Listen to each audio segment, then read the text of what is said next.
എൻ്റെ പേര് ജിൻസി ജിജോ. ഞാൻ വയനാട് പുൽപ്പള്ളി എന്ന സ്ഥലത്തു നിന്ന് വരുന്നു. ഞാൻ ഒരു യാക്കോബിറ്റ് സഭാംഗമാണ്. ഞാനൊരു കസിൻ സിസ്റ്റർ വഴിയാണ് കൃപാസനത്തെക്കുറിച്ച് അറിയുന്നതും ഓൺലൈൻ ഉടമ്പടിയെക്കുറിച്ച് അറിയുന്നതും. അങ്ങനെ ഞാൻ 2022 മാർച്ച് 27 ഓൺലൈൻ ഉടമ്പടി എടുത്തു.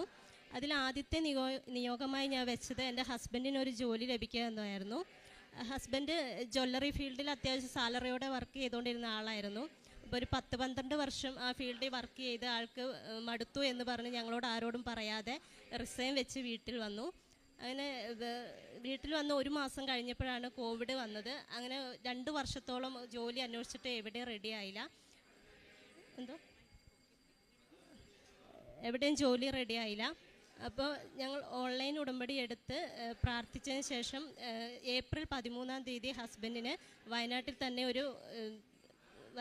ഒരു കമ്പനിയിൽ അത്യാവശ്യം നല്ല സാലറിയോട് കൂടി ഒരു മാനേജർ പോസ്റ്റിൽ അമ്മ മാതാവ് ജോലി തന്നു. 2 വർഷം ഞങ്ങൾ അന്വേഷിച്ചിട്ടും കിട്ടാതെ ഓൺലൈൻ ഉടമ്പടി എടുത്ത ശേഷം വെറും 17 ദിവസം കഴിഞ്ഞപ്പോഴത്തേക്കും ഹസ്ബൻഡിന് ജോലി കിട്ടി. ഈ ഒരു അനുഗ്രഹം തന്നതിന് അമ്മ മാതാവിനും തിരുക്കുമാരനും 1000 നന്ദി. രണ്ടാമത്തെ എൻ്റെ അനുഗ്രഹം എന്ന് പറയുന്നത്, ഞാനൊരു സ്റ്റാഫ് നേഴ്സാണ്. ഞാൻ ജർമ്മൻ ലാംഗ്വേജ് പഠിച്ചിട്ടുണ്ടായിരുന്നു. ഈ ലാംഗ്വേജ് പഠിച്ച് കഴിഞ്ഞതിന് ശേഷമാണ് ഞാൻ ഈ ഓൺലൈൻ ഉടമ്പടി എടുത്തത്. അപ്പോൾ എക്സാമൊക്കെ ഡേറ്റ് എടുത്ത് ഹൈദരാബാദ് ഞാനൊരു 3 മൊഡ്യൂളിന് ഡേറ്റ് എടുത്തു.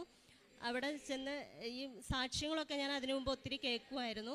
അപ്പോൾ ഈ എല്ലാവരും പറയുന്നത് കേട്ടിട്ടുണ്ട്, ഈ കാശ് രൂപം പിടിച്ച് പോയി എക്സാം എഴുതിയ പാസ്സായതൊക്കെ. അപ്പോൾ ഓൺലൈൻ ഉടമ്പടി എടുത്തത് കാരണം അതൊന്നും നമുക്ക് കിട്ടത്തില്ല. അപ്പോൾ ഞാൻ കസിൻ സിസ്റ്ററോട് ചോദിച്ചപ്പോൾ അവർ പറഞ്ഞു അത് കൈമാറ്റം ചെയ്യാൻ പറ്റത്തില്ല എന്ന്. അങ്ങനെ ഞാൻ കുറേ പേരോട് അന്വേഷിച്ചപ്പോൾ എൻ്റെ ചേച്ചിക്ക് ഒരു കസിൻ കൊടുത്ത ഇവിടുന്ന് കിട്ടിയ ഒരു ലോക്കറ്റ് കിട്ടി. അത് ഞാൻ മാലയിൽ കോർത്തിട്ട് എക്സാമിന് പോയി. അവിടെ ചെന്ന് ആദ്യത്തെ എക്സാം എനിക്ക് നല്ല റീഡിംഗ് ആയിരുന്നു. അതെനിക്ക് അത്യാവശ്യം നല്ല ടഫായിരുന്നു. ഞാൻ എന്താ എഴുതിയെന്ന് എനിക്ക് തന്നെ അറിയില്ല. ഞാൻ എന്തൊക്കെയോ ടിക്കറ്റ് ഇറങ്ങിപ്പോന്നു. അത് കഴിഞ്ഞ് 2ാമത്തെ മൊഡ്യൂൾ ഞാൻ റൈറ്റിങ്ങിന് കയറി. അതും എന്തൊക്കെയോ എഴുതി, പക്ഷേ ഗ്രാമറൊക്കെ കറക്റ്റാണോ എന്ന് എനിക്കറിയില്ല. ഒരു കോൺഫിഡൻസ് ഇല്ലാതെ ഞാൻ തിരിച്ചു വന്നു. ഉച്ച കഴിഞ്ഞ് വീണ്ടും സ്പീക്കിങ് ആയി. എനിക്ക് സ്പീക്കിങ്ങിന് ഒട്ടും ഒരു കോൺഫിഡൻസ് ഇല്ലാത്ത ആളാണ്. ക്ലാസ്സിലാണെങ്കിൽ പോലും ഞാൻ ഭയങ്കര വിറച്ചിട്ടൊക്കെയാണ് പറയാതെ. അതുകൊണ്ട് എനിക്ക് അത് ഭയങ്കര ടെൻഷനായിരുന്നു. അങ്ങനെ ഞാൻ എക്സാമിന് കയറി. അവിടെ ചെന്നപ്പോൾ എനിക്ക് ആദ്യത്തെ ടോപ്പിക്ക് കിട്ടിയപ്പോൾ എനിക്ക് അറിയുന്ന ഒരു ടോപ്പിക്ക് കിട്ടി. അപ്പോൾ ഞാൻ വിശ്വാസ പ്രമാണമൊക്കെ ചൊല്ലി നന്നായി പ്രാർത്ഥിച്ച് ആ ടോപ്പിക്ക് പ്രിപ്പയർ ചെയ്തു. അവിടെ ചെന്ന് 2ാമത്തെ ഒരു കോൺവെർസേഷനാണ്. അതിലെനിക്ക് ടോപ്പിക്ക് കിട്ടിക്കഴിഞ്ഞപ്പോൾ എനിക്ക് ടോപ്പിക്ക് എന്താണെന്ന് പോലും എനിക്ക് മനസ്സിലായില്ല. അങ്ങനെ ആകെ ടെൻഷൻ അടിച്ച് ഞാൻ എക്സാം ഹാളിൽ കയറി. എക്സാമിനർ ചോദിച്ചു ആരാ ആദ്യം പറയണേന്ന്. അപ്പോൾ എനിക്ക് എവിടുന്ന ഒരു ധൈര്യം കിട്ടിയെന്നറിയില്ല. ഞാൻ പറഞ്ഞു ഞാൻ ആദ്യം പറയാമെന്ന് പറഞ്ഞ് ഞാനങ്ങ് തുടങ്ങി ആദ്യത്തതൊക്കെ ഞാൻ അത്യാവശ്യം നന്നായി പറഞ്ഞു. 2ാമത് പറയാനായപ്പോൾ കോൺവെർസേഷൻ പറഞ്ഞപ്പോൾ ഞാൻ എന്താ പറയുന്നത് എനിക്കും അറിയില്ല, കൂടെ ഇരിക്കുന്ന ആൾ എന്താ പറയുന്നത് അവനും അറിയില്ല. ഞങ്ങൾ 2 പേരും പറഞ്ഞത് തന്നെയും പിന്നെയും പറഞ്ഞുകൊണ്ടിരുന്നു. അപ്പോൾ എക്സാമിന് ഒരു 2-3 പോയിന്റ് പറഞ്ഞപ്പോൾ ഞങ്ങളോട് പറഞ്ഞു നിർത്തിക്കോളാൻ പറഞ്ഞു. അപ്പോഴേ എനിക്ക് മനസ്സിലായി മെറിറ്റെല്ലാം പോയി എന്നുള്ളത്.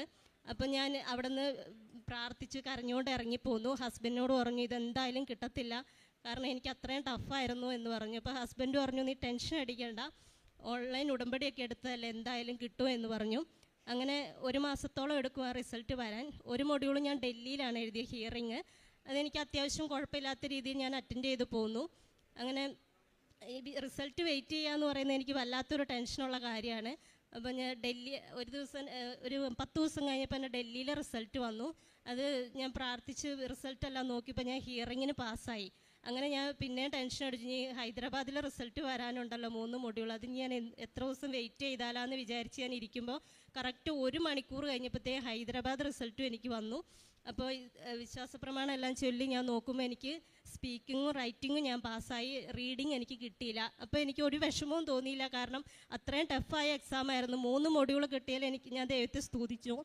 അതിന് ജർമ്മനൊരു ഇതുണ്ട്, ഒരേ മൊഡ്യൂൾ വൈസ് നമുക്ക് എഴുതിയെടുക്കാൻ പറ്റും. അങ്ങനെ 2ാമത് ഞാൻ റീഡിങ്ങിന് ഡേറ്റ് എടുത്തു. കുറേ വട്ടം ഡേറ്റിന് നോക്കിയിട്ടും എനിക്ക് കിട്ടിയിട്ടില്ലായിരുന്നു. അങ്ങനെ ഞാൻ പിന്നെ ഒരു ഡേറ്റ് ഇട്ട് പ്രാർത്ഥിച്ച് കഴിഞ്ഞപ്പോൾ എനിക്ക് ബാംഗ്ലൂർ ആ ഡേറ്റിന് തന്നെ എനിക്ക് സ്ലോട്ട് കിട്ടി. അവിടെ ചെന്ന് ഞാൻ പ്രാർത്ഥിച്ചുകൊണ്ട് കയറി പറഞ്ഞു അമ്മ മാതാവ് ഇനി എന്നെ ഒരു B2 എക്സാം എഴുതാൻ ഇടവരത്തില്ല, ഇതിലെനിക്ക് B2 ക്ലിയറായി കിട്ടണമെന്ന് ഞാൻ പറഞ്ഞു. അങ്ങനെ ഞാൻ ഓരോ സ്റ്റെപ്പ് കയറുമ്പോഴും പ്രത്യക്ഷീകരണ പ്രാർത്ഥനയും വിശ്വാസ പ്രമാണവും ചൊല്ലിക്കൊണ്ട് കയറി. ഞാൻ പോകുന്നതിന് ഒരു സ്റ്റെപ്പ് മുമ്പേ അമ്മ മാതാവ് പോയി എൻ്റെ സീറ്റിൽ പോയിരുന്നു. എനിക്ക് വേണ്ടത് പറഞ്ഞു തരണമെന്ന് പറഞ്ഞുകൊണ്ട് ഞാൻ എക്സാം എഴുതി. കഴുത്തിൽ കിടന്ന ലോക്കറ്റ് ഞാൻ മുറുകെ പിടിച്ചുകൊണ്ട് എക്സാം എഴുതി. അത്യാവശ്യം അറിയുന്ന രീതിയിൽ എക്സാം എഴുതി ഞാൻ അവിടെ മാതാവിനെ ഏൽപ്പിച്ച് ഞാൻ പോന്നു. സാധാരണ 3 ദിവസമാകുമ്പോൾ റിസൾട്ട് വരും. ഇത് 2 ദിവസമായപ്പോഴത്തേ എനിക്ക് റിസൾട്ട് വന്നു. ഞാൻ പ്രാർത്ഥിച്ചു നോക്കിയപ്പോൾ ആ റിസൾട്ടും ഞാൻ പാസ്സായി. അങ്ങനെ ഞാൻ വെറും 2 അറ്റംപ്റ്റിൽ ഞാൻ B2 ക്ലിയർ ചെയ്തു. എന്നേക്കാൾ മുമ്പ് എക്സാം എഴുതാൻ തുടങ്ങിയ കുട്ടികൾ ഇപ്പോഴും ഓരോ മൊഡ്യൂളായിട്ട് എക്സാം എഴുതിക്കൊണ്ടിരിക്കുകയാണ്. ഇത്രയും വലിയ അനുഗ്രഹം തന്നതിന് അമ്മ മാതാവിനും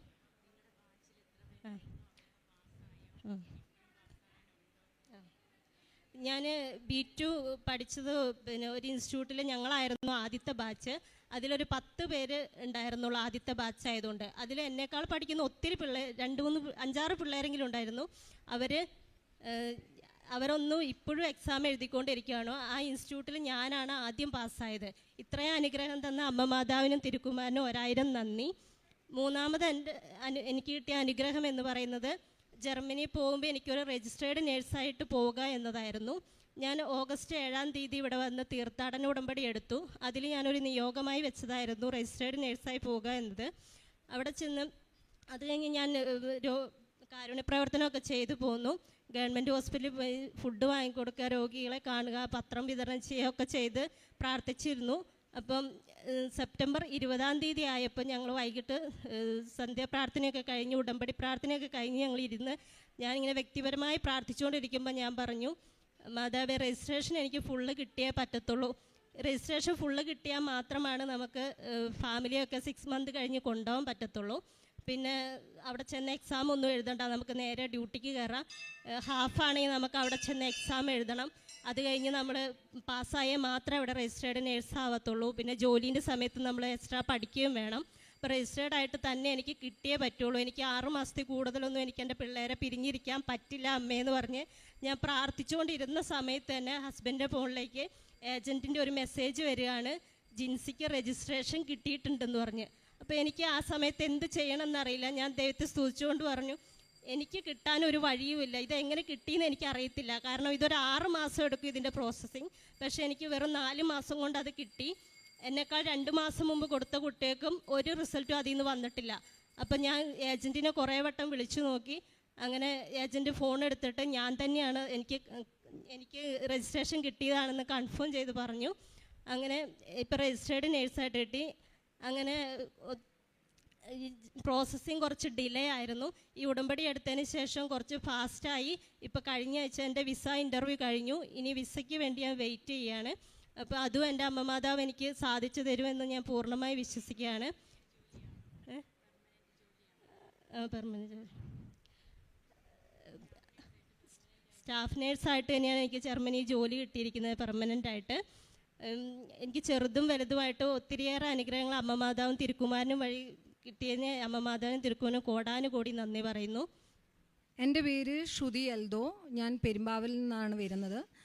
ഞാൻ 2020 ഫെബ്രുവരി 2-ാം തീയതിയാണ് ഇവിടെ വന്ന് തീർത്ഥാടന ഉടമ്പടി എടുക്കുന്നത്. ഈ പുണ്യഭൂമിയിൽ ഞാൻ 2-ാമത്തെ പ്രാവശ്യമാണ് സാക്ഷ്യം പറയുന്നത്. 1-ാമത്തെ സാക്ഷ്യം എന്താണെന്ന് വെച്ചാൽ, ഞാൻ ഇസ്രായേലിലാണ് വർക്ക് ചെയ്തുകൊണ്ടിരുന്നത്. 4.5 വർഷമായിട്ട് ഇസ്രായേലിലാണ് വർക്ക് ചെയ്തുകൊണ്ടിരുന്നത്. ഞാനൊരു നേഴ്സാണ്. കെയറായിട്ടാണ് ഞാൻ വർക്ക് ചെയ്തുകൊണ്ടിരുന്നത്. അപ്പോൾ 2020 നവംബർ 22-ന് എൻ്റെ ഒരു കസിൻ പറഞ്ഞാണ് ഞാൻ കൃപാസനത്തെക്കുറിച്ച് അറിയുകയും ഓൺലൈൻ ഉടമ്പടി എടുക്കുകയൊക്കെ ചെയ്തു. ആ സമയത്ത് എനിക്ക് മൈഗ്രെയിൻ ഹെഡേക്ക് സീവിയർ ആയിരുന്നു. സോ അത് ഉടമ്പടി എടുത്ത് മാറി. അതുപോലെ ഞാൻ എൻ്റെ കുഞ്ഞനിയൻ്റെ കല്യാണത്തിന് വേണ്ടിയാണ് നാട്ടിൽ വന്നത്. അപ്പോൾ എനിക്ക് എൻ്റെ ഫ്രണ്ട്സ് എല്ലാവരും പറഞ്ഞറിഞ്ഞു, UK സീനിയർ കെയർ വിസയ്ക്ക് നേഴ്സുമാർക്ക് ഒത്തിരി ഓപ്പർച്യൂണിറ്റി ഉണ്ട്, അപ്പോൾ IELTS എഴുതണമെന്ന്. അപ്പോൾ ഞാൻ ഇസ്രായേൽ പോയ സമയത്ത് കുറച്ച് എന്തൊക്കെയോ എനിക്ക് ഇംഗ്ലീഷ് അറിയാമായിരുന്നു. പക്ഷെ അവിടെ ചെന്ന് അവിടുത്തെ ലാംഗ്വേജായ ഹീബ്രുവും പാർസിയും പഠിച്ചതും കൊണ്ട് ഇംഗ്ലീഷ് അറിയുന്നതെല്ലാം മറന്നുപോയി. അപ്പം സ്വന്തം കൂടപ്പുറപ്പിൻ്റെ കല്യാണത്തിന് ആകെ 40 ദിവസത്തെ അവധിക്കാണ് ഞാൻ നാട്ടിൽ വന്നത്. അപ്പോൾ ഞാൻ എല്ലാവരും പറഞ്ഞു, എൻ്റെ കസിൻ ചേച്ചി ഉൾപ്പെടെ എല്ലാവരും പറഞ്ഞ്, എൻ്റെ സുഹൃത്തും പറഞ്ഞ്, ഞാൻ അങ്ങനെ എക്സാമിന് ഡേറ്റ് നോക്കുമ്പോൾ ബോംബെയിലും ഡൽഹിയിലും മാത്രമേ ഉള്ളൂ ഡേറ്റ് ഉള്ളൂ. അപ്പോൾ ഒരു കാരണം വെച്ചാലും എൻ്റെ സ്വന്തം വീട് കർണാടക ആയതുകൊണ്ടും എനിക്ക് ഒരു കാരണം വെച്ചാലും അവിടെ പോയി എനിക്ക് എക്സാം എഴുതാൻ പറ്റില്ല. അപ്പോൾ ഞാൻ ഓർത്തേ വേണ്ട, ഇതെനിക്ക് വേണ്ട, നടക്കില്ല. കാരണം ഇംഗ്ലീഷിനെ കുറിച്ച് ഒന്നും തന്നെ എനിക്ക് അറിയില്ല. അപ്പോൾ ഈ ചുമ്മാ ഒന്നിരുന്ന് നോക്കിയപ്പോൾ എൻ്റെ സുഹൃത്ത് പറഞ്ഞു, കൊച്ചിയിൽ ഡേറ്റ് ഉണ്ട് എന്നും പറഞ്ഞ് ഞങ്ങളങ്ങനെ ചാടിക്കേറി ഡേറ്റ് എടുക്കുകയാണ്. ഒന്നും തന്നെ പഠിച്ചിട്ടില്ല. IELTS എന്ന് പറഞ്ഞാൽ international English language testing system, അതിൽ 4 സബ്ജക്റ്റ് ഉണ്ടെന്ന് മാത്രമേ എനിക്ക് അറിയുള്ളൂ. അല്ലാണ്ട് അത് എന്താണോ എങ്ങനെയാണെന്നൊന്നും എനിക്ക് അറിഞ്ഞുകൂടാ. അങ്ങനെ എൻ്റെ സുഹൃത്തായ സംഗീത് പറഞ്ഞു തന്നു, 4 മൊഡ്യൂളിൽ ഇങ്ങനെ പഠിക്കണം, ഇന്നതൊക്കെ ചെയ്യണമെന്ന് പറഞ്ഞു. അപ്പോൾ നിങ്ങൾക്ക് എല്ലാവർക്കും അറിയുന്ന പോലെ എൻ്റെ കൂടെ ഞാൻ ഒരു ചേച്ചിയാണ്. അപ്പോൾ അടിച്ചു പൊളിച്ച് കല്യാണം കൂടുക എന്നുള്ളത് മാത്രമായിരുന്നു എൻ്റെ ചിന്തയില. അപ്പം കല്യാണമൊക്കെ കൂടി പിന്നെ ഒരു 2 വീക്സ് സമയം എനിക്കുണ്ടായിരുന്നു. അപ്പോൾ ചേട്ടായി എനിക്ക് ബുക്സൊക്കെ കാര്യം വാങ്ങിച്ചു തന്നു. ഇവൻ എനിക്ക് പറഞ്ഞു തന്നു, സ്പീക്കിംഗ് ഇങ്ങനെ പഠിക്കുക, റൈറ്റിംഗ് ഇങ്ങനെ പഠിക്കുക, ലിസണിങ് ഇങ്ങനെ പഠിക്കുമെന്ന് പറഞ്ഞു തന്നു. പക്ഷേ ഞാൻ എല്ലാവർക്കും അറിയാം റീഡിങ് ഭയങ്കര ടഫാണ്. ഫസ്റ്റ് ഓഫ് ഓൾ ഞാനിവിടെ പറഞ്ഞു എനിക്ക് ഇംഗ്ലീഷ് ഒന്നും തന്നെ അറിയില്ല. അങ്ങനെ 2 മണിക്കൂറൊക്കെ ഇരുന്നാലാണ് റീഡിങ്ങിൽ എനിക്കൊരു 8 മാർക്കൊക്കെ കിട്ടുക. അതിനപ്പുറം എനിക്ക് പോവുമില്ല. ആകെപ്പാടെ 1 അവറിൽ കംപ്ലീറ്റും ചെയ്യണം. സോ എന്നെയും കൊണ്ട് സാധിക്കില്ല. പിന്നെ ഇവരെല്ലാവരും നിർബന്ധിച്ചത് കൊണ്ട് മാത്രം ഞാൻ സമ്മതിച്ച് എക്സാം എഴുതാൻ കൊച്ചിയിൽ എക്സാം എഴുതി. അപ്പോൾ എൻ്റെ ഒരു റിലേറ്റീവ്സ് കാശുരൂപവും തൈലവും എനിക്ക് തന്നിരുന്നു. അത് നെറ്റിയിൽ തൂത്ത് ഞാൻ ഫസ്റ്റ് എക്സാം എഴുതാൻ പോയി. ആദ്യം തന്നെ ലിസണിങ് ആയിരുന്നു. ആദ്യം തന്നെ എൻ്റെ ആദ്യത്തെ ചോദ്യം തന്നെ പോയി, എനിക്ക് കിട്ടിയില്ല. എന്തൊക്കെയോ എഴുതി വെച്ച് ഞാൻ പോന്നു. അതുപോലെ ഫെബ്രുവരി 1 ആയിരുന്നു എൻ്റെ സ്പീക്കിങ്. സെക്കൻഡിന് ഫെബ്രുവരി 1 എനിക്കൊരു മോനാണ്. അവനൊരു ആക്സിഡൻറ്റ് സംഭവിച്ചു രാത്രി 10 മണിയാകുമ്പോൾ. അപ്പോൾ ഞാൻ ആകെ തളർന്നു. കാരണം അവനാണ് എൻ്റെ എല്ലാം. കാരണം അവനെ അബോർഷൻ ചെയ്യാൻ പറഞ്ഞിട്ട് വളർത്തുന്ന ഒരു മോനാണ്. അപ്പോൾ അവന് ആക്സിഡൻറ്റ് സംഭവിച്ച് ഹോസ്പിറ്റലിലാക്കി. നെക്സ്റ്റ് ഡേ എനിക്ക് സ്പീക്കിംഗ് ആണ്. അപ്പം ഞാൻ തീരുമാനിച്ചു ഞാൻ എക്സാം എഴുതാൻ പോകുന്നില്ല. കുഞ്ഞിനേക്കാളും അപ്പുറമല്ലോ എക്സാം, പിന്നെ എപ്പോഴെങ്കിലും നോക്കാമെന്ന് ഞാൻ തീരുമാനിച്ചു.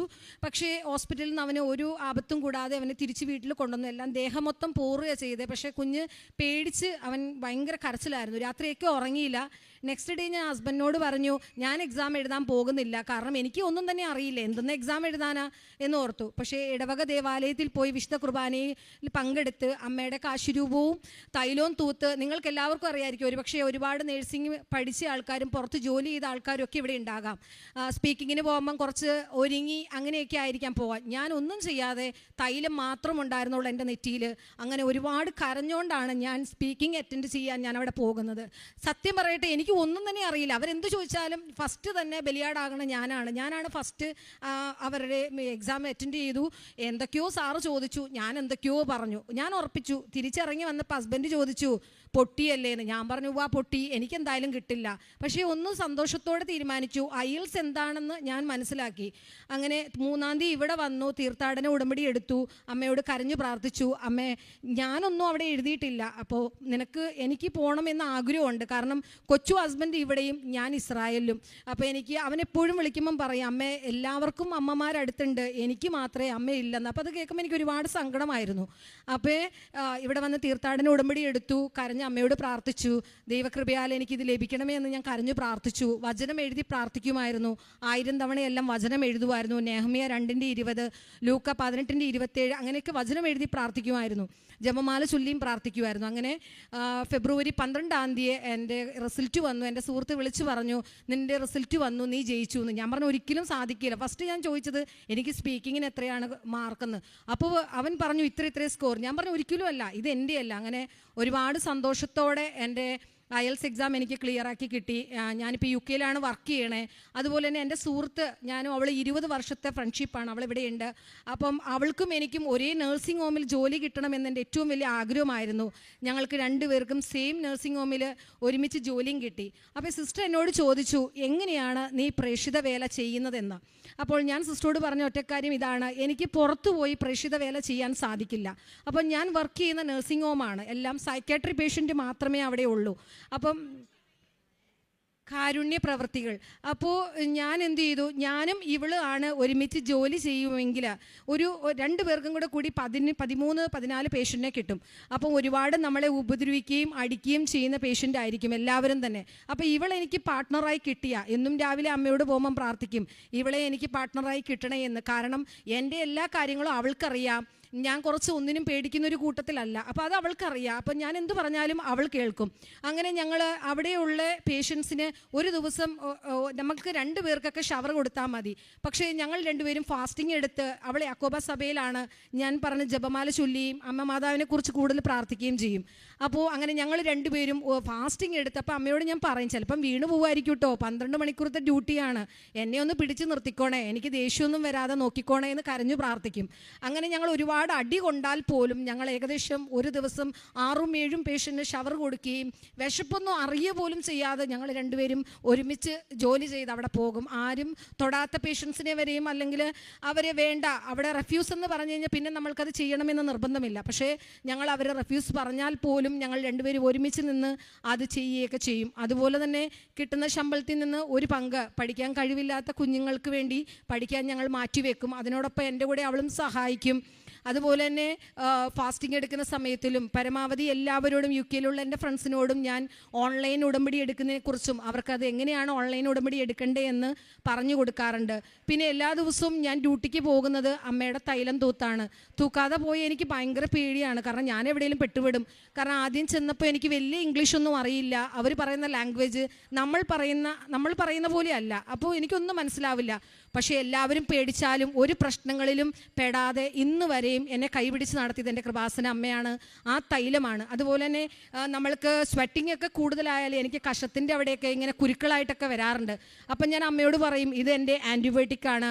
സോ ഞാൻ ആ തൈലമൊക്കെ അപ്ലൈ ചെയ്തിട്ടാണ് ഞാൻ ഡ്യൂട്ടിക്ക് പോകുന്നതും, അല്ല എൻ്റെ ബോഡിയിൽ എൻ്റെ ഫ്രണ്ട്സിന് വന്നാലും ഞാനത് അപ്ലൈ ചെയ്ത് കൊടുക്കാറുണ്ട്. പിന്നെ അതുപോലെ തന്നെ എൻ്റെ ഏറ്റവും അടുത്തൊരു സുഹൃത്തിൻ്റെ സ്ഥലം വിറ്റുപോകാൻ വേണ്ടി എന്നെ ഒരുപാട് സഹായിക്കുകയും എനിക്ക് വേണ്ടി പ്രാർത്ഥിക്കുകയും ചെയ്യുന്ന ഒരു വ്യക്തിയായിരുന്നു. അപ്പോൾ ആ സ്ഥലം ഒരു കാരണവശാലും വിറ്റുപോകുന്നില്ലായിരുന്നു. അപ്പോൾ എന്നോട് ഈ വിഷമം പറഞ്ഞപ്പോൾ ഞാൻ പ്രാർത്ഥിക്കുന്ന എൻ്റെ കൃപാസന അമ്മയുടെ യേശുപ്പയുടെയും ഫോട്ടോ വെച്ച് പ്രാർത്ഥിക്കുന്ന സ്ഥലത്ത് ഞാൻ ഉപ്പ് വെച്ച് പ്രാർത്ഥിക്കുകയും ആ സ്ഥലം ഞാൻ മനസ്സിൽ കണ്ടുകൊണ്ട് ഉപ്പ് വെച്ച് പ്രാർത്ഥിക്കുകയും ചെയ്യുമായിരുന്നു. അങ്ങനെ ആ സ്ഥലം വിറ്റുപോയി. ആ വ്യക്തി ഈ ദേവാലയത്തിൽ വന്ന് പ്രാർത്ഥിക്കുകയും അമ്മ മാതാവിനോട് നന്ദി പറയുകയും ചെയ്തിരുന്നു. അങ്ങനെ ചെറുതും വലുതായ ഒരുപാട് അനുഗ്രഹങ്ങൾ എൻ്റെ അമ്മ മാതാവ് ഈശോപ്പ വഴിയായിട്ട് എനിക്ക് വാങ്ങിച്ചു തന്നതിന് 1000 നന്ദികൾ അർപ്പിക്കുന്നു. ലവ് യു അമ്മ മാതാവേ. എന്ന സ്ഥലത്ത് നിന്ന് വരുന്നു.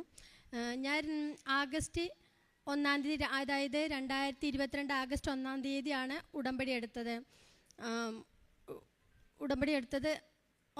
ആഗസ്റ്റ് 1-ാം തീയതിയാണ്. അപ്പം ഞങ്ങൾക്ക് ഒത്തിരി കടവും കടബാധ്യതയൊക്കെ ഉള്ളത് കാരണമാണ് ഇവിടെ വന്ന് ഉടമ്പടി എടുത്തത്.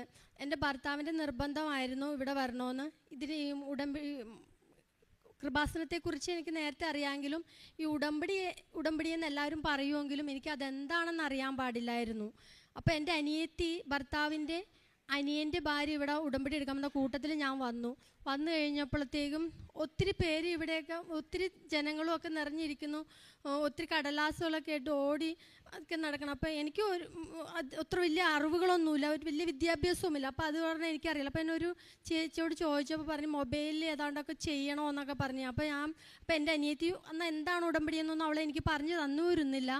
അപ്പോൾ ഞാനിവിടെ വന്നു കഴിഞ്ഞപ്പോഴത്തേക്കും മൊബൈലിൽ ധ്യാനം കൂടണം, പിന്നെ ഒത്തിരി കാര്യങ്ങളൊക്കെ എന്നെ കാണിച്ചു, അതുപോലെയൊക്കെയാണെന്ന് പറഞ്ഞു. പക്ഷെ ഞാൻ അതന്ന് തിരിച്ചു പോയി.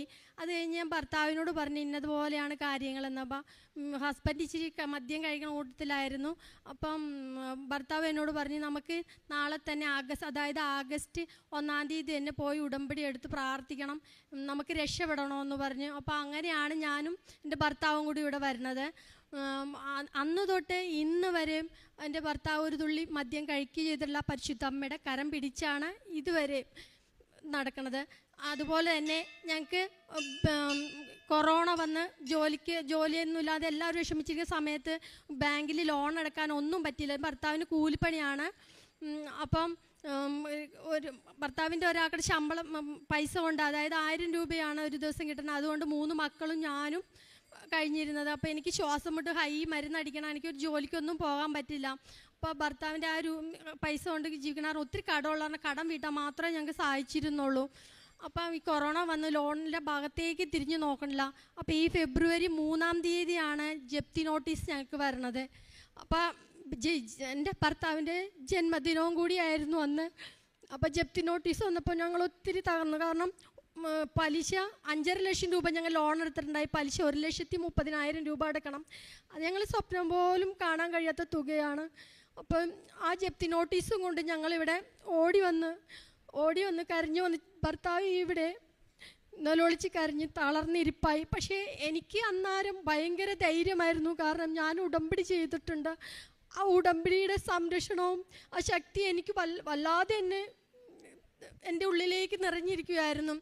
അപ്പം അച്ഛനെ കാണണമെങ്കിൽ ആ ഒരു രേഖ വേണമല്ലോ, അതെൻ്റെ കയ്യിലുണ്ട്. അച്ഛനെ കാണാൻ അവിടെ ചെന്നപ്പോൾ പറഞ്ഞ അച്ഛൻ ഇന്നില്ല, സുഖമില്ലാതിരിക്കുക കാരണം അച്ഛനെ കാണാൻ പറ്റില്ലെന്ന് പറഞ്ഞ്. അപ്പം ഞാനിത് ഭർത്താവിനോട് എങ്ങനെ പറയുമെന്നും പറഞ്ഞ് ഇവിടെ തളർന്നിരിക്കുമായിരുന്നു. എനിക്ക് ഭയമായി, ഭർത്താവ് തളർന്നു പോകുമല്ലോ എന്ന് കരുതി.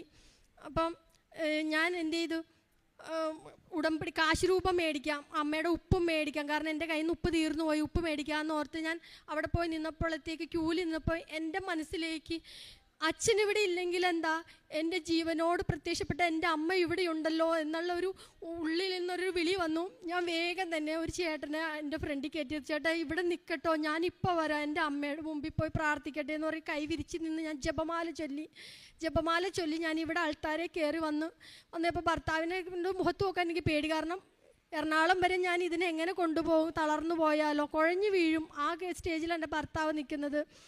അപ്പോൾ ഞാൻ എന്ത് ചെയ്യുമെന്ന് ഓർത്ത് പ്രാർത്ഥിച്ചിട്ട് ഇങ്ങനെ, അമ്മേ ഞാൻ എന്ത് പറയും എൻ്റെ ഭർത്താവിനോടൊന്ന് പറഞ്ഞ് നിൽക്കുമ്പോൾ എൻ്റെ ഭർത്താവ് എൻ്റെ അടുത്ത് വന്നിട്ട് ചോദിച്ചു, അച്ഛനില്ലല്ലേ എന്ന് ചോദിച്ചു ശാന്തമായി. എന്നിട്ട് അവിടെ ഇരുന്ന് ഞങ്ങൾ പ്രാർത്ഥിച്ച് ഞാൻ ആ പുറത്തോട്ട് ഈ ആൾക്കാരുടെ പടിയിലോട്ട് ചവിട്ടിയപ്പോൾ ഭയങ്കര മുല്ലപ്പൂവിൻ്റെ സുഗന്ധം, അതായത് എൻ്റെ അമ്മയുടെ സ്വർഗീയ സുഗന്ധം. ഇവിടെ ഒരു ടാങ്കറിന് കൊണ്ടുവന്ന് അടിച്ചാൽ പോലും അത്രയും സുഗന്ധം, ഈ കലവൂറും ആലപ്പുഴ ദേശം മുഴുവനും അത്രയധികം സുഗന്ധം, എൻ്റെ ശിരസും മൂക്കും ഒക്കെ തുളഞ്ഞു കയറുന്ന ആ സ്വർഗീയ സുഗന്ധം. ഞാൻ അമ്മയുടെ കാശ് രൂപവും മേടിച്ച് ഉപ്പും മേടിച്ച് വീട്ടിൽ ചെന്ന് പ്രാർത്ഥിച്ചു. ഭർത്താവ് 4 ചുമരിലും അമ്മയുടെ കാശ് രൂപം അടിച്ചു, വിശ്വാസ പ്രമാണം ചൊല്ലി, ഉപ്പൊക്കെ ഞങ്ങളുടെ വീടിൻ്റെ ചുറ്റിനും ഇട്ട് 2-3 ദിവസം അമ്മയെ കൈവിടില്ല. പക്ഷേ എനിക്ക് നല്ല ധൈര്യം, ഭർത്താവ് തളർന്നിരിപ്പാണ്, ജോലിക്കും പോകും അതിൻ്റെ ഇടയിൽ. പക്ഷേ എനിക്ക് ഭയങ്കര ധൈര്യമായിരുന്നു. 3-ാം ദിവസം എൻ്റെ 3-4 ദിവസം കൃത്യമായിട്ട് എനിക്ക് ഓർമ്മയില്ല, എന്നാലും 4 ദിവസത്തിൽ കൂടുതലായിട്ടില്ല. അന്നേരം എൻ്റെ ഒരു സുഹൃത്ത്, എൻ്റെ ബന്ധുവോ ആരുമല്ല, ഒരു സുഹൃത്ത് എന്നോട് പറഞ്ഞു, ഞാൻ പൈസ തരാം, ഞാൻ ബാങ്കിൽ കൊണ്ട് അടക്ക്. വേറൊരു വ്യക്തിയെയും ചൂണ്ടിക്കാണിച്ചിട്ടുണ്ട്, ആ വ്യക്തിയോടും കൂടി കുറച്ച് പൈസ ചോദിക്കുന്നു പറഞ്ഞു. ഞങ്ങൾ ആരോടും ചോദിച്ചില്ല, ഞാനൊരു ഫോൺ കോളിലൂടെ ആ വ്യക്തിയോടും ചോദിച്ചു. അങ്ങനെ 1,30,000 രൂപ ഒരു രേഖയുമില്ലാതെ ആ 2 വ്യക്തികൾ കൂടി ഞങ്ങൾക്ക് തന്നു. ബാങ്കിൽ കൊണ്ട് അടച്ച് ഞങ്ങളുടെ ജപ്തി മാറിപ്പോയി. ഇനി ഞാൻ ഈ ദേവാലയത്തിൽ വന്ന് ഇന്ന് സാക്ഷ്യം പറയും, എൻ്റെ ആധാരം പിടിച്ചുകൊണ്ട് എൻ്റെ അമ്മ ഓരോ നിമിഷവും ഞങ്ങളെ വഴി നടത്തിയെന്നോർത്ത് തിരുക്കുമാരനും അമ്മയ്ക്കും കോടാനുകോടി നന്ദി പറയുന്നു. എൻ്റെ പരിശുദ്ധ അമ്മയ്ക്കും തിരുകുമാരനും ഞാൻ 1000 നന്ദി നേരുന്നു. എൻ്റെ പേര് സിനു പരമേശ്വരൻ. ഞാൻ എറണാകുളം ജില്ലയിലെ കൂത്താട്ടുകുളം എന്ന സ്ഥലത്തു നിന്നാണ് വരുന്നത്. ഞാനൊരു അക്രൈസ്തവയാണ്. എനിക്കാണെങ്കിൽ ഞാനിവിടെ വന്ന് ഉടമ്പടി എടുത്തത് 2022 ഫെബ്രുവരി 16-ാം തീയതിയാണ്. അതിനു മുമ്പാണെങ്കിൽ ഞാനൊരു സ്റ്റാഫ് നേഴ്സാണ്. അതിനു മുമ്പാണ് എനിക്ക് കുവൈറ്റിലേക്ക് പോകാനുള്ള 2 ഓപ്പർച്യൂണിറ്റീസ് വന്നായിരുന്നു. ആദ്യം ഞാനിങ്ങനെ കുവൈറ്റിൽ പോകാൻ എനിക്ക് എല്ലാ പ്രോസസ്സിങ്ങും കഴിഞ്ഞു. പക്ഷേ ആ ഏജൻറ്റ് പറ്റിച്ച്, മീൻസ് അവർ പൈസയൊക്കെ വാങ്ങിച്ചു, എന്നെ കുവൈറ്റിൽ കൊണ്ടുപോയി. പക്ഷേ അതൊരു ഹോസ്പിറ്റൽ വിസ എന്ന് പറഞ്ഞിട്ട് അതൊരു ഹോം കെയർ വിസയായിരുന്നു. 3 മാസം കഴിഞ്ഞപ്പോൾ എനിക്ക് തിരിച്ച് കയറി വരേണ്ട വന്നു. പിന്നെ ഞാനൊരു കുവൈറ്റിൻ്റെ ഹോസ്പിറ്റലിലേക്കുള്ള ഇൻ്റർവ്യൂ പാസ്സായി. അതിന് ഞാൻ ക്യാഷ് എല്ലാം കൊടുത്തു, ഒരു 5 ലക്ഷത്തോളം പൈസ കൊടുത്തു. പിന്നെ എനിക്ക് അതിൻ്റെ വിസ എല്ലാം വന്നു. പക്ഷേ ഞാൻ അതിൻ്റെ മെഡിക്കലിന് വേണ്ടി പോയപ്പം എനിക്ക് മെഡിക്കൽ അൺഫിറ്റായിപ്പോയി. എൻ്റെ എക്സ്റേയിൽ എന്തോ അവർക്ക് ക്ലിയർ ആകുന്നില്ലെന്ന് പറഞ്ഞുകൊണ്ട് അൺഫിറ്റായി. പിന്നെ ഞാനൊരു ഹോസ്പിറ്റലിൽ കൊണ്ട് കാണിച്ചപ്പോഴും അവരങ്ങനെ തന്നെയാണ് പറയുന്നിരുന്നത്. അന്നേരം എൻ്റെ ചേച്ചിയാണ് പറഞ്ഞത്, എൻ്റെ ഹസ്ബൻഡിൻ്റെ പെങ്ങൾ, ചേച്ചി ഇവിടെ വന്ന് ഉടമ്പടി എടുത്ത് ചേച്ചിക്ക് ഒത്തിരി അനുഭവങ്ങളുണ്ടായിരുന്നു. അപ്പോൾ എന്നോട് പറഞ്ഞു, നീ ഇവിടെ പോയി ഉടമ്പടി എടുത്ത് പ്രാർത്ഥിക്ക്, നിനക്ക് പുറത്തു പോകാൻ പറ്റുമെന്ന് പറഞ്ഞു. അങ്ങനെ ഞാനിവിടെ വന്ന് ഉടമ്പടി എടുത്തു. ഉടമ്പടി എടുത്തതിൻ്റെ ഫലമായി എനിക്ക് എൻ്റെ ഒരു ഫ്രണ്ട് ഉണ്ടായിരുന്നു, അവളാണ് എന്നെ വിളിക്കുന്ന പോലും ഇല്ലാത്തതായിരുന്നു. പക്ഷെ അവൾ സിംഗപ്പൂരായിരുന്നു. അവളെന്നെ വിളിച്ചു വന്നിട്ട് പറഞ്ഞു, ഒരു ഹോസ്പിറ്റലിൽ ഇൻ്റർവ്യൂ വരുന്നുണ്ട്, ഓൺലൈനാണ്, നീ അത് അറ്റൻഡ് ചെയ്യണമെന്ന് പറഞ്ഞു. ഞാനത് അറ്റൻഡ് ചെയ്തു.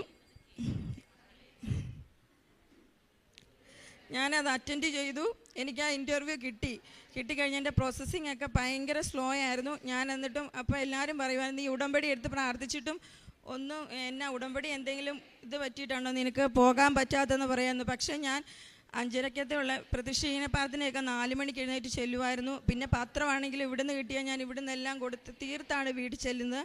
അങ്ങനെ ഒത്തിരി പ്രേക്ഷിത വേല രോഗികളെ കാണാനൊക്കെ പോകുമായിരുന്നു. പിന്നെ ഞാൻ അമ്മയോട് പറഞ്ഞു, അമ്മയുടെ കയ്യിലാണ് എല്ലാം, അമ്മയുടെ ഇഷ്ടം എന്നാണ് നിറവേറ്റണമെന്ന്. പക്ഷേ 2 ദിവസം കഴിഞ്ഞപ്പോൾ എൻ്റെ വിസ പ്രോസസ്സിങ് ആയി.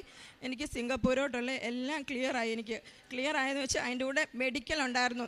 മെഡിക്കൽ എനിക്കൊരു പേടിയായിരുന്നു, കാരണം എൻ്റെ എക്സ്റേ അൺഫിറ്റ് ആയതുകൊണ്ട്.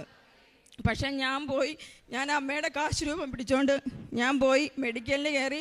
ഉള്ള ബ്ലഡ് ടെസ്റ്റ് ഉണ്ടായിരുന്നു, എക്സ്റേ, ECG അങ്ങനെ എല്ലാം ചെയ്തു. പക്ഷെ ഞാനിതിലെല്ലാം ഫിറ്റായി. എൻ്റെ എക്സ്റേ വരെ ഫിറ്റായി കിട്ടി. എനിക്കിപ്പോൾ പോകാനുള്ള എല്ലാ ഡേറ്റായി. എൻ്റെ വിസയും ടിക്കറ്റും വന്നു. ഞാൻ ഈ തിങ്കളാഴ്ച സിംഗപ്പൂരിലേക്ക് പോവുകയാണ്. എനിക്ക് ജോബ് വിസയാണ്, നല്ലൊരു ജോലിയാണ് കിട്ടിയിരിക്കുന്നത്. പിന്നെ എൻ്റെ ഹസ്ബൻഡിനാണെങ്കിൽ ദുബൈയിലായിരുന്നു. പുള്ളിയുടെ ജോബാണെങ്കിലും സാലറിയൊക്കെ തീരെ കുറവായിരുന്നു. പുള്ളി നാട്ടിൽ വന്നായിരുന്നു. അപ്പോൾ അതും ഞാൻ ഉടമ്പടി വെച്ചായിരുന്നു. പുള്ളിക്ക് ഇപ്പോൾ അവിടെ നല്ലൊരു ജോലി കിട്ടിയിട്ടുണ്ട്. പുള്ളി മാർച്ച് 10 മുമ്പ് കയറിപ്പോവും. അമ്മയും തിരുകുമാരനും നന്ദി. ഈ അനുഗ്രഹങ്ങൾക്ക് 1000 നന്ദി നേരുന്നു. ഞാൻ തൃശ്ശൂർ മുളങ്കുന്നത്ത് കാവിൽ നിന്നാണ് വരുന്നത്. എൻ്റെ അമ്മയ്ക്ക് വേണ്ടിയാണ് ഞാൻ സാക്ഷ്യം പറയുന്നത്. ഞാൻ ജനുവരി 29 ഇവിടെ വന്ന് ആദ്യമായിട്ട് ഉടമ്പടി എടുക്കുന്നത്. ഫെബ്രുവരി 7 പെട്ടെന്ന് അമ്മയ്ക്ക് ഒരു ബ്ലീഡിങ് ഉണ്ടാവുകയും പെട്ടെന്ന് തന്നെ അമ്മ അവിടെ മാതാവിൻ്റെ തൈലം ഉണ്ടായിരുന്നു, അത് വയറിൽ പുരട്ടിയതിന് ശേഷം അപ്പോൾ തന്നെ ഹോസ്പിറ്റലിൽ പോവുകയാണ് ഉണ്ടായത്. ഹോസ്പിറ്റലിൽ എത്തി ബ്ലീഡിങ് നിന്നോ എന്നൊന്നും അറിയില്ലായിരുന്നു. ഡോക്ടർ പരിശോധിച്ച് നോക്കിയപ്പോൾ അപ്പോൾ തന്നെ ബ്ലീഡിങ് നിന്നിരുന്നു. പെട്ടെന്ന് തന്നെ ഡോക്ടർ പറഞ്ഞു പിറ്റേ ദിവസം DNC ചെയ്യണം, അതിനുശേഷമാണ് യൂട്രസ് എന്താണ് അതിലുള്ളത് റിമൂവ് ചെയ്യണോ എന്നുള്ള കാര്യങ്ങളൊക്കെ പറയുക എന്ന് പറഞ്ഞു. അതിനുശേഷം പിറ്റേ ദിവസം DNCക്ക് വേണ്ടി പോകുന്ന സമയത്തും മാതാവിൻ്റെ ഉടമ്പടി തൈലം പുരട്ടിയിട്ടാണ്, നെറ്റിയിലും വയറിലെല്ലാം പുരട്ടിയിട്ടാണ് DNCക്ക് പോയത്. DNC ചെയ്തിരുന്ന സമയത്ത് ഡോക്ടർ പരിശോധിച്ചപ്പോൾ ഡോക്ടർക്ക് ഒരു സംശയം ഉണ്ടായിരുന്നു, ക്യാൻസർ ആണോ എന്നൊരു സംശയം ഉണ്ടായിരുന്നു. യൂട്രസിൻ്റെ ഭിത്തിക്ക് കനം വളരെയധികം കൂടുതലായിരുന്നു, നോർമലുള്ളതിനേക്കാൾ കൂടുതലായിരുന്നു, വളരെയധികം കൂടുതലായിരുന്നു. അതുകൊണ്ട് തന്നെ ഒരു 3-4 യൂട്രസിൻ്റെ കനം വേണ്ടെടുത്ത് ഒരു 20-30 അത്രയും അധികം കൂടുതലായിട്ടുള്ള ഒരു കനമുള്ളത് കൊണ്ട് ഡോക്ടർക്ക് വളരെയധികം സംശയമായിരുന്നു ക്യാൻസർ ആണോ എന്നുള്ളത്.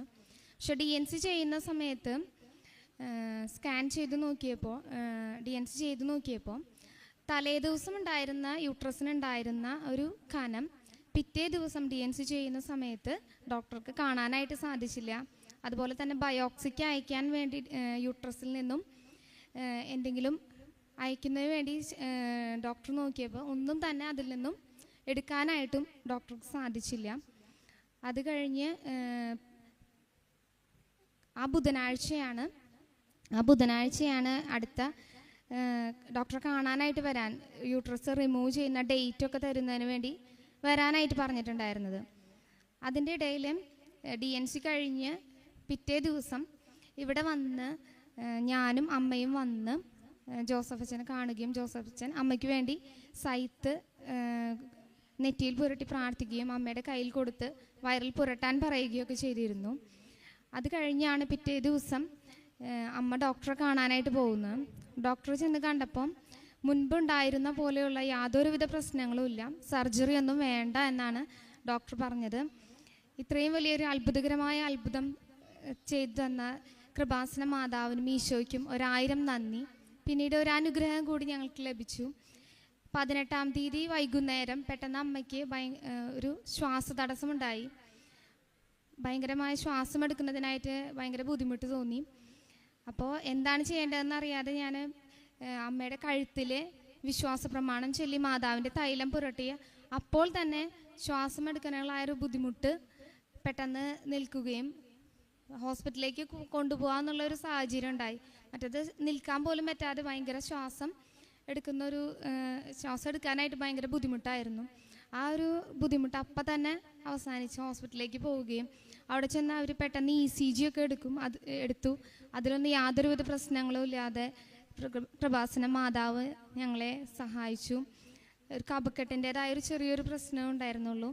ഇത്രയും വലിയ അനുഗ്രഹങ്ങൾ തന്ന കൃപാസന മാതാവിനും ഈശോയ്ക്കും 1000 നന്ദി. അമ്മയ്ക്കും തിരുക്കുമാരനും 1000 നന്ദി.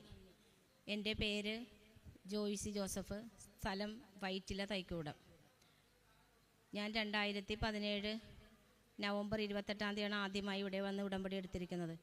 അതിനുശേഷം എനിക്ക് ഈ 5 വർഷവും എനിക്ക് ഒത്തിരി അനുഗ്രഹങ്ങൾ മാതാവിൽ നിന്നും തിരുക്കുമാരിൽ നിന്നും നേടിത്തന്നിട്ടുണ്ട്. അതിന് ഈ 1 വർഷത്തിനുള്ളിൽ എനിക്ക് കിട്ടിയ വലിയൊരു അനുഗ്രഹത്തിന് സാക്ഷ്യം പറയാനാണ് ഞാനിപ്പോൾ ഇവിടെ നിൽക്കുന്നത്. എൻ്റെ മകൻ്റെ വൈഫ് 1.5 മാസം ഗർഭിണിയായപ്പോൾ അവൾക്ക് ആദ്യമായിട്ട് ബ്ലീഡിംഗ് ആയിട്ടാണ് തുടങ്ങിയത്. അതിനുശേഷം 2 മാസം കഴിഞ്ഞ് വരെ റെസ്റ്റ് പറഞ്ഞിരുന്നു.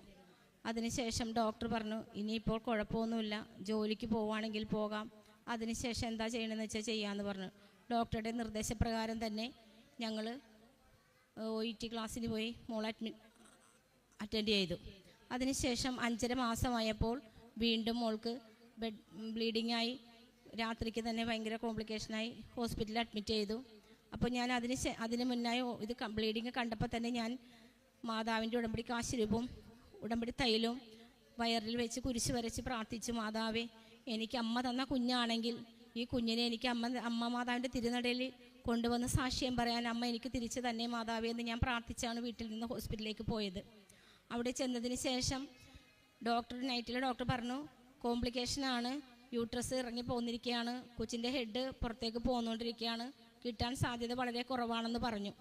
ഞാൻ അമ്മയോട് കരഞ്ഞ് അപേക്ഷിച്ച് പ്രാർത്ഥിച്ചു. രാത്രി മുഴുവനും ലേബർ റൂമിൻ്റെ വാതിക്കയിലിരുന്ന് എൻ്റെ അമ്മ മാതാവിൻ്റെ കാശുരൂപം എൻ്റെ വയറ്റിൽ, അവളുടെ വയറാണെന്ന് വിചാരിച്ച് ഞാൻ എൻ്റെ വയറ്റിൽ കാശുരൂപം വെച്ച് പ്രാർത്ഥിക്കുകയും മോളുടെ അടുത്ത് ഇടയ്ക്ക് കയറുമ്പോൾ അവളുടെ വയറ്റിൽ കാശുരൂപവും തൈലവും വെച്ച് വിശ്വാസ പ്രമാണം ചൊല്ലി ഞാൻ പ്രാർത്ഥിച്ചു, എൻ്റെ അമ്മേ, എനിക്ക് അമ്മ മാതാവ് ഈ കുഞ്ഞിനെ എനിക്ക് തിരിച്ചു തരികയാണെങ്കിൽ ഞാൻ അമ്മയുടെ തിരുനടയിൽ എൻ്റെ അമ്മേനെയും മകളെയും ഞാൻ ഇവിടെ സാക്ഷ്യം പറഞ്ഞ് അമ്മയുടെ തിരുനടയിൽ കൊണ്ടുവന്നു കൊള്ളാമെന്ന് ഞാൻ പറഞ്ഞിരുന്നു.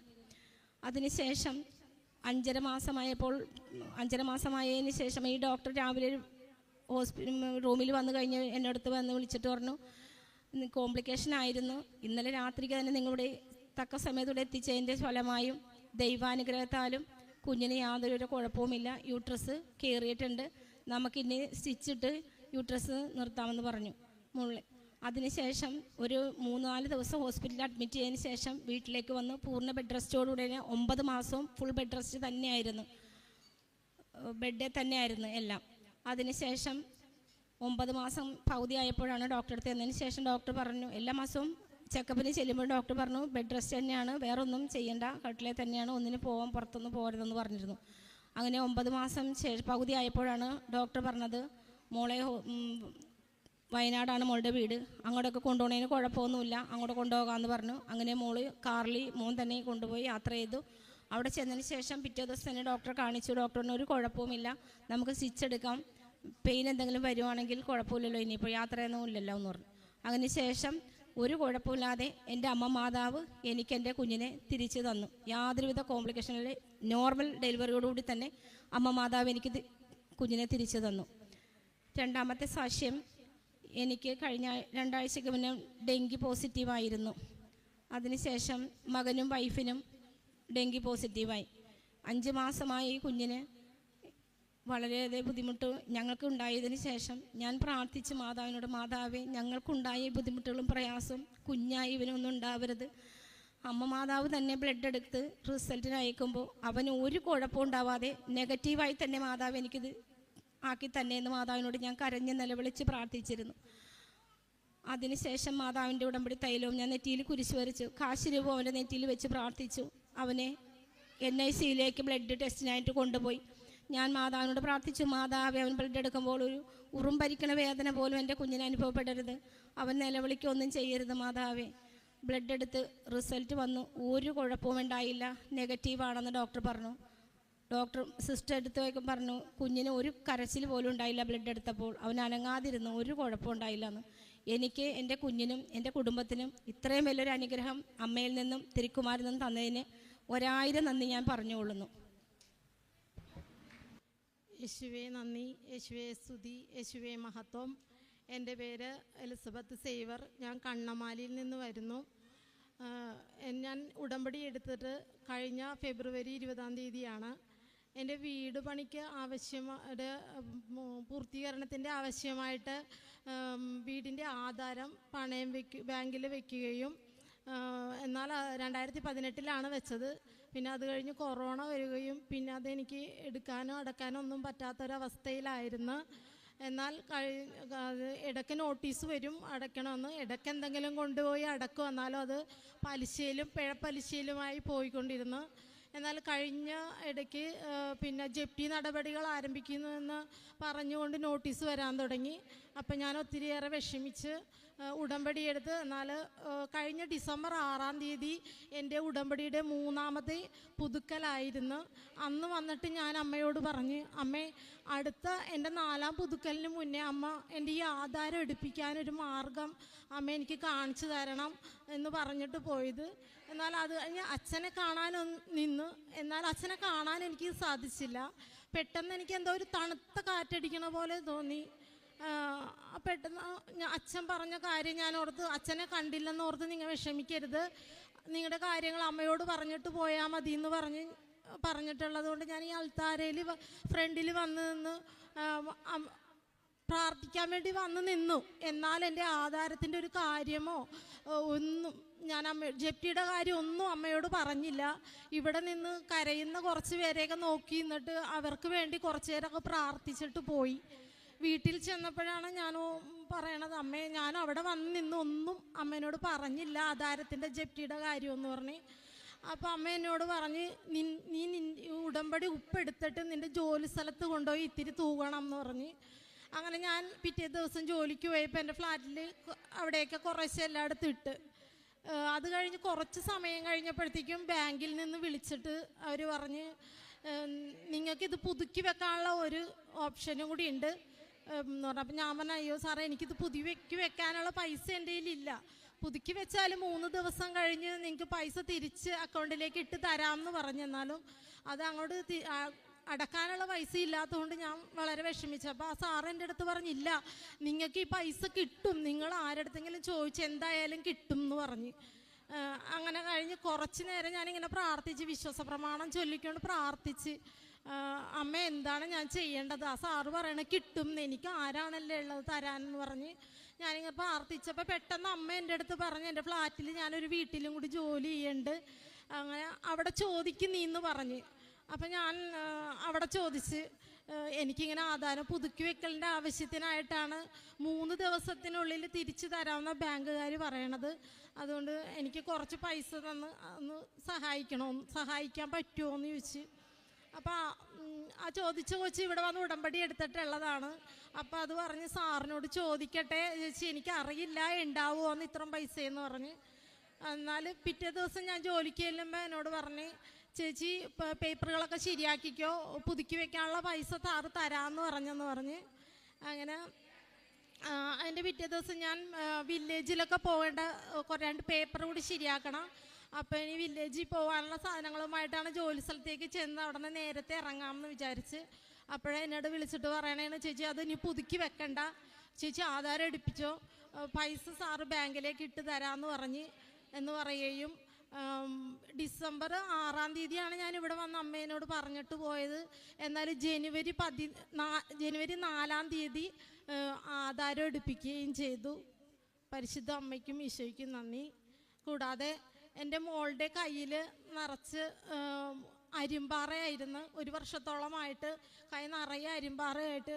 എനിക്ക് മരുന്ന് മേടിക്കണമെന്ന് മോളെപ്പോഴും പറയും, പിന്നെ എല്ലാവരും എന്നെ വിളിച്ച് വഴക്കും പറയുന്നുണ്ട്. ഓരോ ദിവസം ചെല്ലും തോറും അരിമ്പാറ കൂടി വന്ന്. എന്നാൽ ഞാൻ മാതാവിനോട് പറഞ്ഞു, അമ്മ ഞാൻ എന്താണ് ചെയ്യേണ്ടത്? അമ്മ പറയണ പോലെയല്ലേ ഞാനെല്ലാം ചെയ്യണത്. അപ്പോൾ അമ്മ എൻ്റെ അടുത്ത് പറഞ്ഞു, നീ ഇതിന് മരുന്ന് വാങ്ങിക്കരുതെന്ന് പറഞ്ഞ്. അപ്പം ഞാൻ മോൾ എൻ്റെ അടുത്ത് പറയും, എന്താ എനിക്ക് മരുന്ന് വാങ്ങിച്ച് തരാത്തതെന്ന് ചോദിക്കും. അപ്പം ഞാൻ പറയും, എല്ലാം ശരിയാകും എന്ന് പറഞ്ഞ്. അങ്ങനെ ഒരു ദിവസം ഞാൻ പ്രാർത്ഥിച്ചുകൊണ്ട് നിൽക്കുമ്പോൾ നടയിൽ വിളിച്ചിട്ട് തൈലം കയ്യിലൊക്കെ പുരട്ടി കൊടുത്തിട്ടും പിന്നെ പ്രാർത്ഥിച്ച് വിശ്വാസ പ്രമാണം ചൊല്ലുകയും ചെയ്ത്. അത് കഴിഞ്ഞ് 2 ദിവസം കഴിഞ്ഞപ്പോൾ മോള് പറഞ്ഞ്, കയ്യിൽ ഒറ്റ അരിമ്പാറ പോലും ഇല്ല, വലിയ അരിമ്പാറ ഉണ്ടായ സ്ഥലത്ത് മാത്രമേ 2-3 ഡോട്ട്സ് ഉണ്ട്. ഞാൻ പറഞ്ഞ ഇത്രയും അമ്മ കളഞ്ഞായിരിക്കും. ആ വെള്ളപ്പാടുകൾ പൂർണ്ണമായും മാറി, ഇപ്പോൾ ഒട്ടും പാടുമില്ല, ഒന്നുമില്ല. ഈശോയ്ക്ക് നന്ദി. കൂടാതെ എൻ്റെ വീടിൻ്റെ അടുത്ത് തന്നെ ഒരു അഴുക്ക് ചാല ഉണ്ടായിരുന്നു. എൻ്റെ അടുക്കള ഭാഗത്തായിട്ടായിരുന്നു അത് കടൽ കയറുമ്പോൾ കടലിൽ നിന്നുള്ള എല്ലാ അഴുക്കും വന്ന് ആ തോട്ടിലാണ് നിറയണത്. അതുകൊണ്ട് ഞാൻ വളരെയേറെ വർഷങ്ങളായിട്ട് 8-9 വർഷമായിട്ട് ഞാൻ അതിന് വേണ്ടി പ്രാർത്ഥിക്കണ്ടായി. ഓരോ മെമ്പർമാർ വരുമ്പോഴും ചെയ്യാമെന്ന് പറയല്ലാതെ ആരും അത് ചെയ്തില്ല.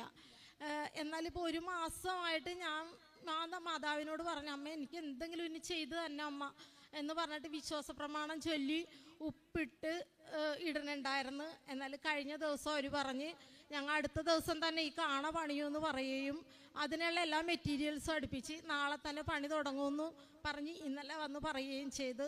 പരിശുദ്ധ അമ്മയ്ക്കും ഈശോയ്ക്കും എൻ്റെ കുടുംബത്തിന് ചെയ്യുന്ന ഇത്ര അനുഗ്രഹങ്ങൾക്ക് ഞാൻ കോടാനുകോടി നന്ദി പറയുന്നു. എൻ്റെ പേര് അമ്പളിമോൾ. ഞാൻ വരുന്നത് കോട്ടയം ജില്ലയിൽ മുണ്ടക്കയം മാങ്ങാപ്പട്ടയിൽ നിന്നാണ്. ഞാൻ നേഴ്സിംഗ് പഠിച്ച് കഴിഞ്ഞ് 2009 പാസ് ഔട്ടായതാണ്. പാസ് ഔട്ടായതിന് ശേഷം വിദേശത്തേക്ക് ഉള്ള ജോലിക്ക് വേണ്ടി 2018 തൊട്ട് ശ്രമിക്കുന്നതായിരുന്നു.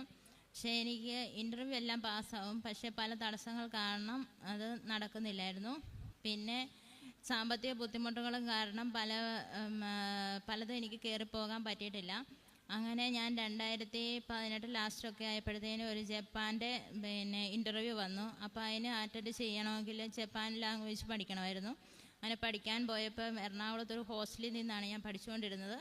അവിടെ ഒരു കൃപാസനം പത്രം എൻ്റെ റൂംമേറ്റായ ചേച്ചിക്ക് കിട്ടി. അപ്പോൾ ചേച്ചിയാണ് എന്നോട് പറഞ്ഞത് നമുക്ക് കൃപാസനത്തിൽ പോയി ഒരു ഉടമ്പടി എടുക്കാമെന്ന് പറഞ്ഞു. അങ്ങനെ ഞാൻ പറഞ്ഞു വീട്ടിലെ അമ്മയോട് ഞാൻ പറയട്ടെ, അമ്മയോട് പറഞ്ഞിട്ട് ഞാൻ വരാമെന്ന് പറഞ്ഞു. ഞാനും അമ്മയും മാത്രമേ ഉള്ളൂ എൻ്റെ വീട്ടിൽ, വേറെ സഹായത്തിന് ആരുമില്ല.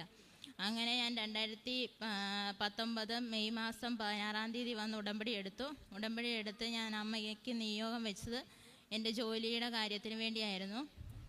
അങ്ങനെ 2019 ആയപ്പോഴത്തേനും എനിക്ക് ഖത്തറിന് വേണ്ടിയിട്ട് ഒരു ക്ലിനിക്കിലോട്ട് ഇൻ്റർവ്യൂ ഉണ്ട്, എല്ലാം സെലക്ഷനായെന്ന് പറഞ്ഞു.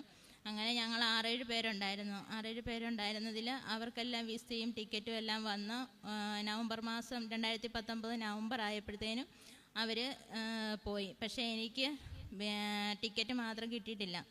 അവർ പോയി 2-3 ദിവസം കഴിഞ്ഞപ്പോഴാണ് എനിക്ക് ടിക്കറ്റ് വരുന്നത്. അങ്ങനെ ടിക്കറ്റ് വന്നപ്പം അവർ പോയിട്ടാണെങ്കിൽ ഖത്തറിൽ ക്ലിനിക്കാണെന്നും പറഞ്ഞ് കൊണ്ടുപോയി. പക്ഷേ അവർ പറഞ്ഞു കെയർ ഗീവറായിട്ടൊക്കെ പോകണമെന്ന് പറഞ്ഞു. അങ്ങനെ അവരെന്നെ വിളിച്ചു പറഞ്ഞു പോരണ്ട എന്ന് പറഞ്ഞു. അപ്പോൾ എനിക്ക് ഒരുപാട് വിഷമം തോന്നി. പക്ഷേ എൻ്റെ അമ്മയോട് അപ്പോഴും ഞാൻ പ്രാർത്ഥിച്ചു. അതിന് ശേഷം 2020 ഓഗസ്റ്റ് ലാസ്റ്റ് ആയപ്പോഴത്തേന് എനിക്ക് ഒമാൻ മിനിസ്ട്രിയുടെ ഇൻ്റർവ്യൂ വരുന്നുണ്ടെന്ന് ഒരു ഏജൻസി വിളിച്ചു പറഞ്ഞു. അപ്പം അത് അറ്റൻഡ് ചെയ്യാൻ പറഞ്ഞു. അതിൻ്റെ ഇടയ്ക്ക് ഞാൻ സൗദിയുടെ കുറേ ഇൻ്റർവ്യൂകൾ അറ്റൻഡ് ചെയ്യുന്നുണ്ടായിരുന്നു. അപ്പോൾ ആ ഇൻ്റർവ്യൂ അറ്റൻഡ് ചെയ്യുന്നുണ്ടെങ്കിലും അതിൽ ആ ഏജൻസിക്കാർ തന്നെ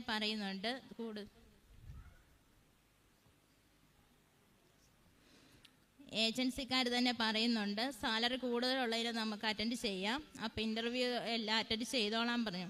അങ്ങനെയാണ് ഒമാൻ MOH വരുന്നുണ്ടെന്ന് പറഞ്ഞ് ഇൻ്റർവ്യൂ അറ്റൻഡ് ചെയ്യാമെന്നും പറഞ്ഞിരുന്നപ്പം പറഞ്ഞു ഇൻ്റർവ്യൂ ഇല്ല, CV സെലക്ഷൻ മാത്രമേ ഉള്ളെന്ന് പറഞ്ഞു. അങ്ങനെ CV സെലക്ഷൻ ഉള്ളെന്ന് പറഞ്ഞ് CV സെലക്റ്റായി കിട്ടി. ഓഗസ്റ്റ് ലാസ്റ്റ് ആയപ്പോഴത്തേനും അത് റെഡിയായി. അത് കഴിഞ്ഞ് നവംബർ മാസം ആയപ്പോഴത്തേനും 2019 നവംബർ ആയപ്പോഴത്തേനും ഞങ്ങളുടെ കൂട്ടത്തിലുണ്ടായിരുന്ന എല്ലാവർക്കും വിസയും എല്ലാം വന്നു. പക്ഷേ എൻ്റെ വിസ മാത്രം വന്നിട്ടില്ല.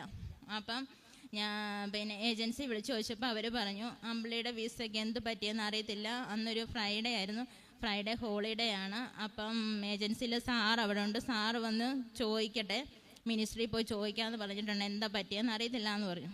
അങ്ങനെ അവിടെ പോയി സാറ് പോയി ചോദിച്ചു കഴിഞ്ഞപ്പം അവർ പറഞ്ഞു കോവിഡിൻ്റെ സമയമൊക്കെ ആയതുകൊണ്ട് കുറേ പിള്ളേർ അത് ക്യാൻസൽ ചെയ്ത കൂടെ അമ്പിളിയുടെ ഫയലും മാറിപ്പോയതാ, അറിയാതെ മാറിയതാന്ന് പറഞ്ഞു. അപ്പോഴാണെങ്കിൽ ആ ഏജൻസിയിലുണ്ടായിരുന്ന ശ്രുതി എന്ന് പറയുന്ന എൻ്റെ ആ ചേച്ചി പറഞ്ഞു അമ്മയോട് പ്രാർത്ഥിച്ചു, അമ്മ ഒരിക്കലും കൈവിടില്ല എന്ന് പറഞ്ഞു. അങ്ങനെ 2020 ഡിസംബർ 22-ാം തീയതി ആയപ്പം എനിക്ക് വിസയും ടിക്കറ്റും കൂടെ ഒന്നിച്ച് വന്നു. അന്ന് പോകാനായിട്ട് 25-ാം തീയതി ആദ്യം പോകണമെന്ന് പറഞ്ഞു. പക്ഷേ 25-ാം തീയതി അത് കഴിഞ്ഞ് അവർ പറഞ്ഞു ഇല്ല, 2021 ജനുവരി 5-ാം തീയതി പോയാൽ മതിയെന്നും പറഞ്ഞ് ടിക്കറ്റ് മാറ്റി തന്നു. അങ്ങനെ 2021 ജനുവരി 6-ാം തീയതി ഞാൻ ജോലി പ്രവേശിച്ചു. അപ്പോൾ അവിടെ ചെന്ന് കഴിഞ്ഞ് മിനിസ്ട്രിയുടെ റോയൽ ഹോസ്പിറ്റലാണ് എനിക്ക് കിട്ടിയത്. പക്ഷേ അന്നേരം കോവിഡ് കൂടിയതുകൊണ്ട് അവർ പറഞ്ഞു വേറൊരു ഹോസ്പിറ്റൽ അവർ ഓപ്പൺ ചെയ്യുവാണ്, അവിടെ കയറണമെന്ന് പറഞ്ഞു.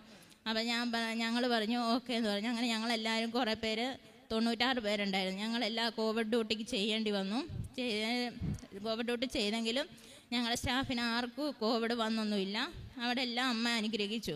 പക്ഷേ അതിന് ശേഷം കോവിഡൊക്കെ തീർന്നതിന് ശേഷം അവർ മിനിസ്ട്രിയിൽ നിന്ന് തന്നെ ഡയറക്റ്റ് പറഞ്ഞു, നിങ്ങൾ കുറച്ച് ദിവസം കോവിഡ് വാക്സിൻ കൊടുക്കാനായിട്ട് നിൽക്കണമെന്ന് പറഞ്ഞു. അപ്പം ഞാൻ പറഞ്ഞു കോവിഡ് വാക്സിൻ കൊടുത്തിട്ടില്ല, കാരണം അതിന് ഞങ്ങൾക്ക് അങ്ങനെ പ്രാക്ടീസ് ആയിട്ടില്ലല്ലോ ഞാൻ എന്ന് പറഞ്ഞു. അദ്ദേഹം പറഞ്ഞു സാരമില്ല, ഞങ്ങൾ പഠിപ്പിച്ചോളാം എന്ന് പറഞ്ഞ് ഞങ്ങളുടെ കൂട്ടത്തിൽ പോയാൽ 6 പേര് മാത്രം അവിടെ വിളിച്ച് അപ്പം ഞങ്ങൾ കോവിഡ് വാക്സിൻ കൊടുക്കാനായിട്ട് കയറി. അങ്ങനെ 6 മാസം അവിടെ നിന്നു.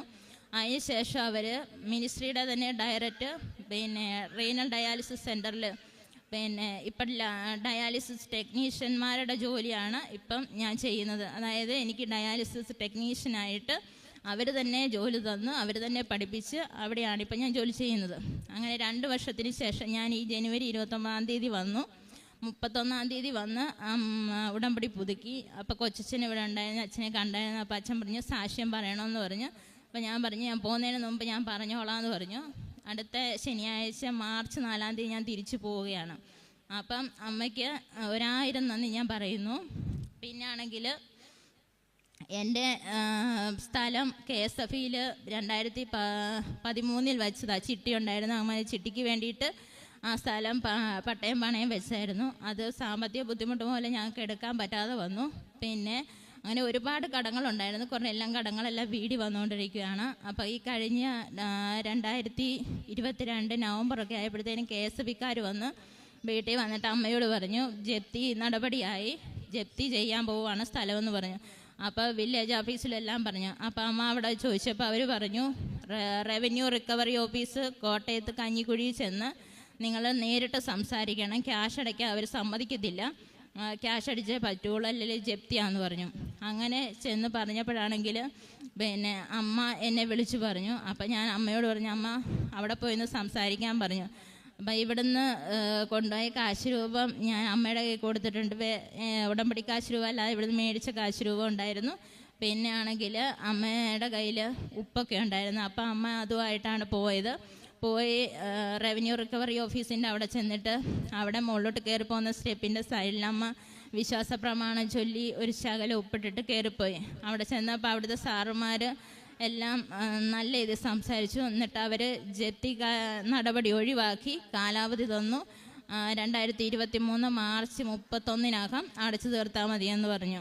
അങ്ങനെ ഈ മാർച്ച് 31-നകം അത് അടച്ചു തീർക്കാൻ അമ്മ സഹായിക്കുമെന്ന് എനിക്കറിയാം.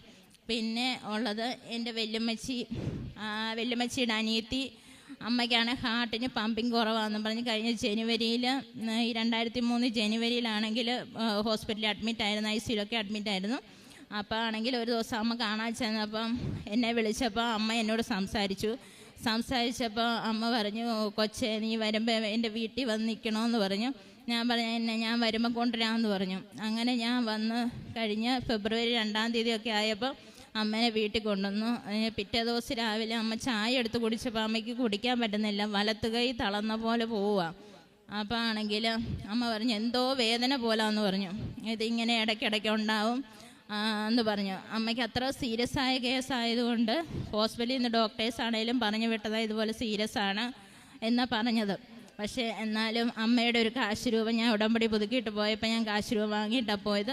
അമ്മയ്ക്കൊരു കാശ് രൂപം കൊടുത്തിട്ട് ഞാൻ ഉടമ്പടി തൈലം എടുത്ത് വിശ്വാസ പ്രമാണം ചൊല്ലി അമ്മയുടെ വലത്ത് കയ്യിൽ തേച്ചു കൊടുത്തു. ഒരു 2 സെക്കൻഡിനുള്ളിൽ അമ്മ പറഞ്ഞു എന്തോ തണുത്തിറങ്ങുന്ന പോലെ എനിക്ക് തോന്നുന്നെന്ന് പറഞ്ഞു. അതിനുശേഷം അമ്മയ്ക്ക് ഇന്ന് വരെ കൈക്ക് വേദന ഉണ്ടായിട്ടില്ല. പിന്നെ എന്നും രാവിലെ അമ്മ തേൻ കഴിക്കണമെന്നും പറഞ്ഞ് ഞാൻ കൊടുക്കുന്നുണ്ട്. അമ്മയോട് ഞാൻ പറഞ്ഞ അമ്മയ്ക്ക് കുറഞ്ഞു കഴിയുമ്പോൾ ഞാൻ എൻ്റെ അമ്മയുടെ അടുത്ത് കൊണ്ടുവന്ന് അമ്മയെ കാണിച്ചോളാം എന്ന് പറഞ്ഞിട്ടുണ്ട്. ഇതിന് അമ്മയ്ക്കും തിരുക്കുമാരനും 1000 നന്ദി പറയുന്നു. സുനിൽ, ഞാൻ എറണാകുളം ജില്ലയിലെ പെരുമ്പാവൂരിൽ നിന്നാണ് വരുന്നത്. ഞാൻ 2018 ഇവിടെ വന്ന് ഉടമ്പടി എടുക്കുകയും അത് 2020 പുതുക്കിയതിന് ശേഷം 8 വർഷങ്ങൾക്ക് ശേഷം ഞങ്ങൾക്കൊരു കുഞ്ഞിനെ തന്ന് മാതാവ് അനുഗ്രഹിക്കുകയും ചെയ്തു. അത് 1-ാം മാസം ഞാൻ പ്രഗ്നൻ്റ് ആയിരിക്കുമ്പോൾ ബ്ലീഡിംഗ് ഉണ്ടാവുകയും ഞാൻ വിശ്വാസ പ്രമാണം ചൊല്ലി ഇവിടെ നിന്ന് തന്ന ഉടമ്പടി തൈലം വയറ്റിൽ പുരട്ടി പ്രാർത്ഥിക്കുകയും അതോട് എനിക്ക് ഒരു നല്ല ആരോഗ്യമുള്ള ഒരു കുഞ്ഞിനെ ദൈവം തന്നു. അതുകൂടാതെ രാത്രിയിൽ ഈ തൈലം പുരട്ടി പ്രാർത്ഥിക്കുന്നതിൻ്റെ മാതാവ് എൻ്റെ തലയിൽ വന്ന് തലോടുന്നത് പോലെ തോന്നി. പിറ്റേ ദിവസം ഞങ്ങൾ ഹോസ്പിറ്റലിൽ പോയി സ്കാൻ ചെയ്ത് നോക്കി, കുഴപ്പമൊന്നും ഉണ്ടായില്ല. ദൈവം ഞങ്ങൾക്ക് ഈ ഏഞ്ചൽ എന്നാണ് ഞങ്ങളുടെ കുഞ്ഞിൻ്റെ പേര് തന്ന് സഹായിച്ചു.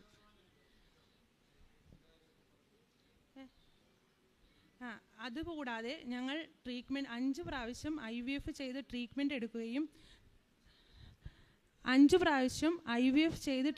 എടുക്കുകയും പക്ഷേ ഞങ്ങൾക്ക് എല്ലാം നെഗറ്റീവ് ആവുകയും ചെയ്തു.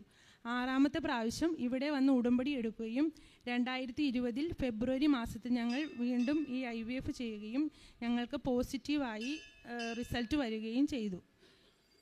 ഇതുകൂടാതെ എൻ്റെ ലോക്കറ്റ് കളഞ്ഞു പോവുകയും 3 മാസങ്ങൾക്ക് ശേഷം അത് തിരിച്ചു കിട്ടുകയും ചെയ്തു.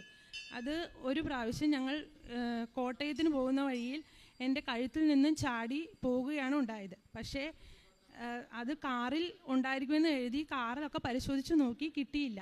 പക്ഷേ കാറ് 3 പ്രാവശ്യം സർവീസ് ചെയ്തു, എന്നിട്ടും ലോക്കറ്റ് ഒന്നും ലഭിച്ചില്ല. ഒരു ദിവസം ഞങ്ങൾ എറണാകുളത്ത് കലൂർ എന്ന പള്ളിയിൽ പോകുന്നതിനിടയിൽ ഈ മാതാവിൻ്റെ ലോക്കറ്റ് കാറിൻ്റെ ഡോറിൽ നിന്ന് ലഭിക്കുകയും ചെയ്തു. ഞാൻ തിരുവനന്തപുരത്തു നിന്നാണ് വരുന്നത്. മലയൻകീഴെന്ന് പറഞ്ഞ സ്ഥലമാണ്. എൻ്റെ പേര് അംബിക. ഞാൻ ഇവിടെ വന്ന് ഉടമ്പടി എടുത്തത് ജൂൺ മാസം 13-ാം തീയതിയാണ് ഉടമ്പടി എടുത്തത്. എനിക്ക് 18 വയസ്സ് മുതൽ ഒരു തലവേദനയായിരുന്നു. ആ തലവേദന എനിക്കിപ്പം വയസ്സ് 60 ഞാൻ അനേക അമ്പലങ്ങളിലൊക്കെ പോയി ഒക്കെ നേർച്ചകളൊക്കെ ചെയ്തിട്ടും എനിക്ക് കുറഞ്ഞില്ല. എന്നാൽ ഈ ഉടമ്പടി എടുത്തതിന് ശേഷം ഞാൻ ഈ ഉടമ്പടി തൈലമൊക്കെയും പുരട്ടി ഇപ്പോൾ എനിക്ക് തലവേദന പൂർണ്ണമായി മാറി. 42 വർഷം കൊണ്ടുള്ള തലവേദനയായിരുന്നു. എനിക്കത് പൂർണ്ണമായി മാറ്റി കിട്ടി. അത് കഴിഞ്ഞ് തലവേദനയ്ക്കിപ്പം ഞാൻ മരുന്നൊന്നും കഴിക്കുന്നില്ല. അത് കഴിഞ്ഞ് എൻ്റെ വലത് മൂക്കിൻ്റെ സ്ഥലത്ത് ഒരു ചത വളരുകയായിരുന്നു. ഞാൻ ആശുപത്രിയിൽ പോയപ്പോൾ അവർ പറഞ്ഞു സ്കാനും ചെയ്ത് അത് റിപ്പോർട്ട് കൊണ്ടുവന്ന് ഓപ്പറേഷൻ ചെയ്യണമെന്ന് പറഞ്ഞു. ഞാനെന്നാൽ പോയില്ല. അന്ന് തന്ന മരുന്നും കൊണ്ട് ഞാൻ വീട്ടിൽ പോയി. തിരിച്ച് ഞാൻ വീട്ടിൽ വന്ന് അങ്ങനെയാണ് ഞാൻ വീടോടെ ഒരിടത്ത് ജോലിക്ക് നിൽക്കുകയാണ്. എനിക്ക് അവിടുന്ന് ഒരു ഫോൺ തന്നു.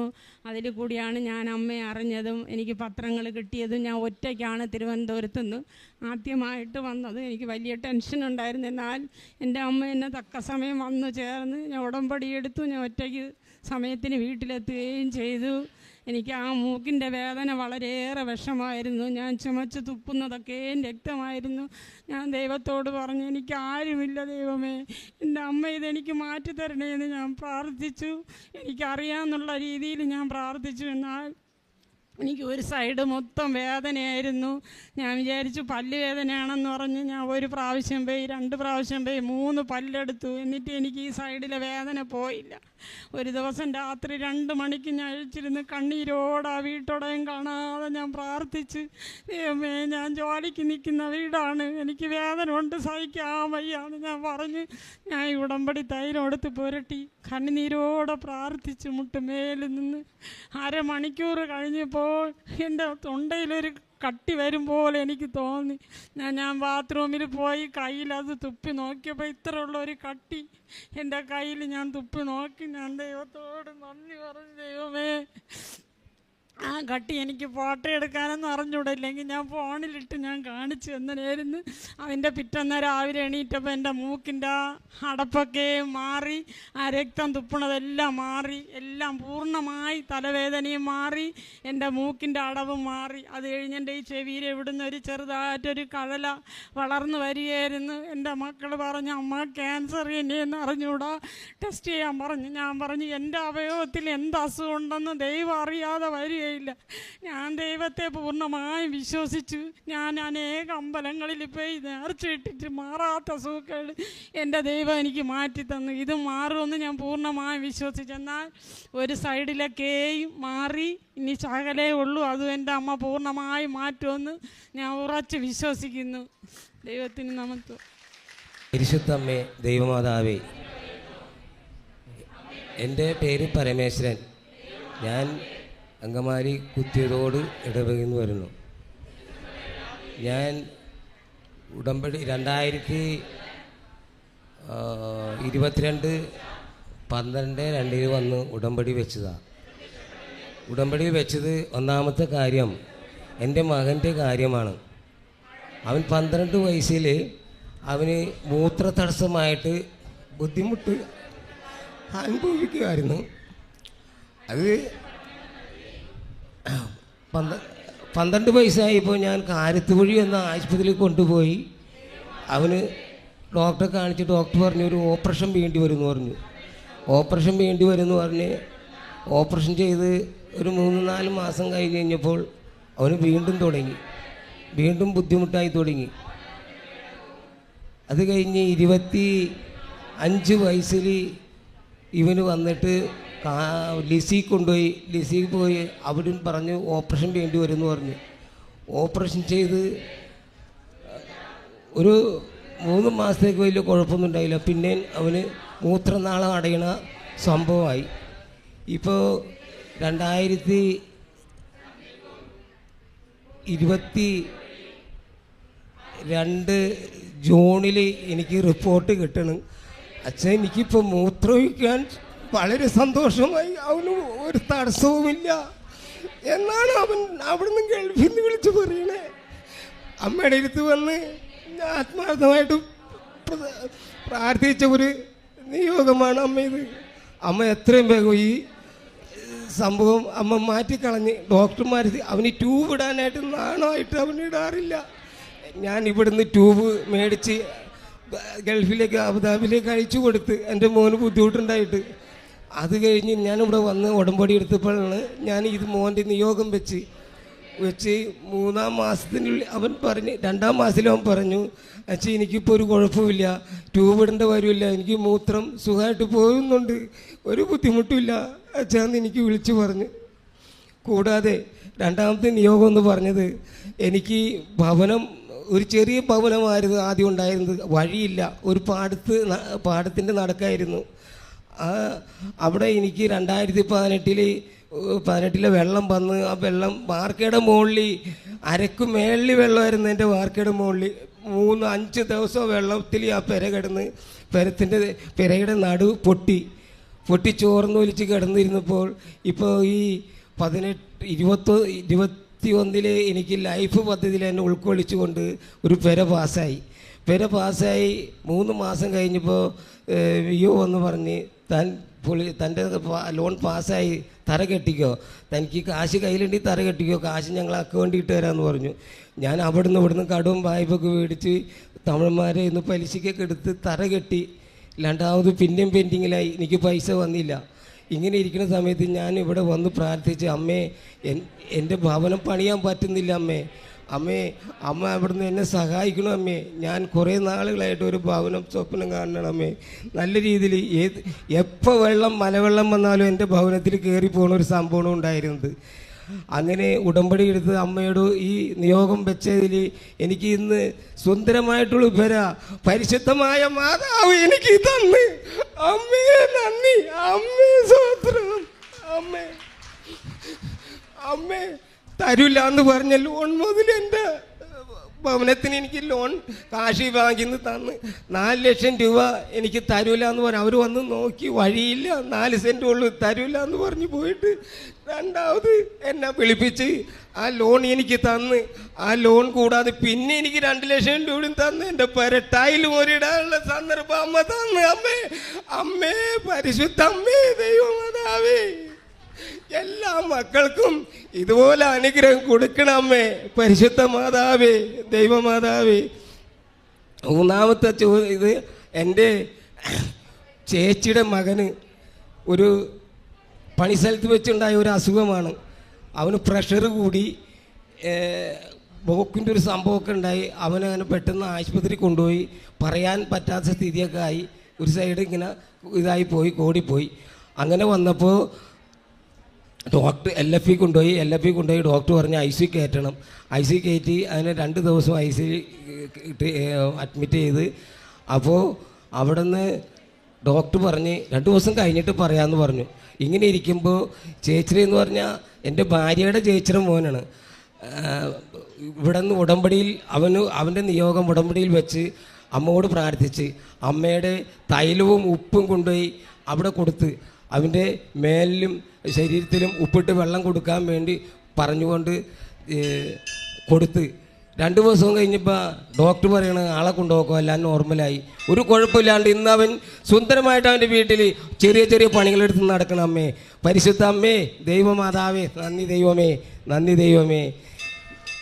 പരിശുദ്ധ അമ്മ മാതാവിനെ കോടാനുകോടി നന്ദി പറയുന്നു. എൻ്റെ പേര് ഷീബ ആൻ്റണി, വീട് വൈറ്റില. എൻ്റെ പേര് ഷീബ ആൻ്റണി, വീട് വൈറ്റില.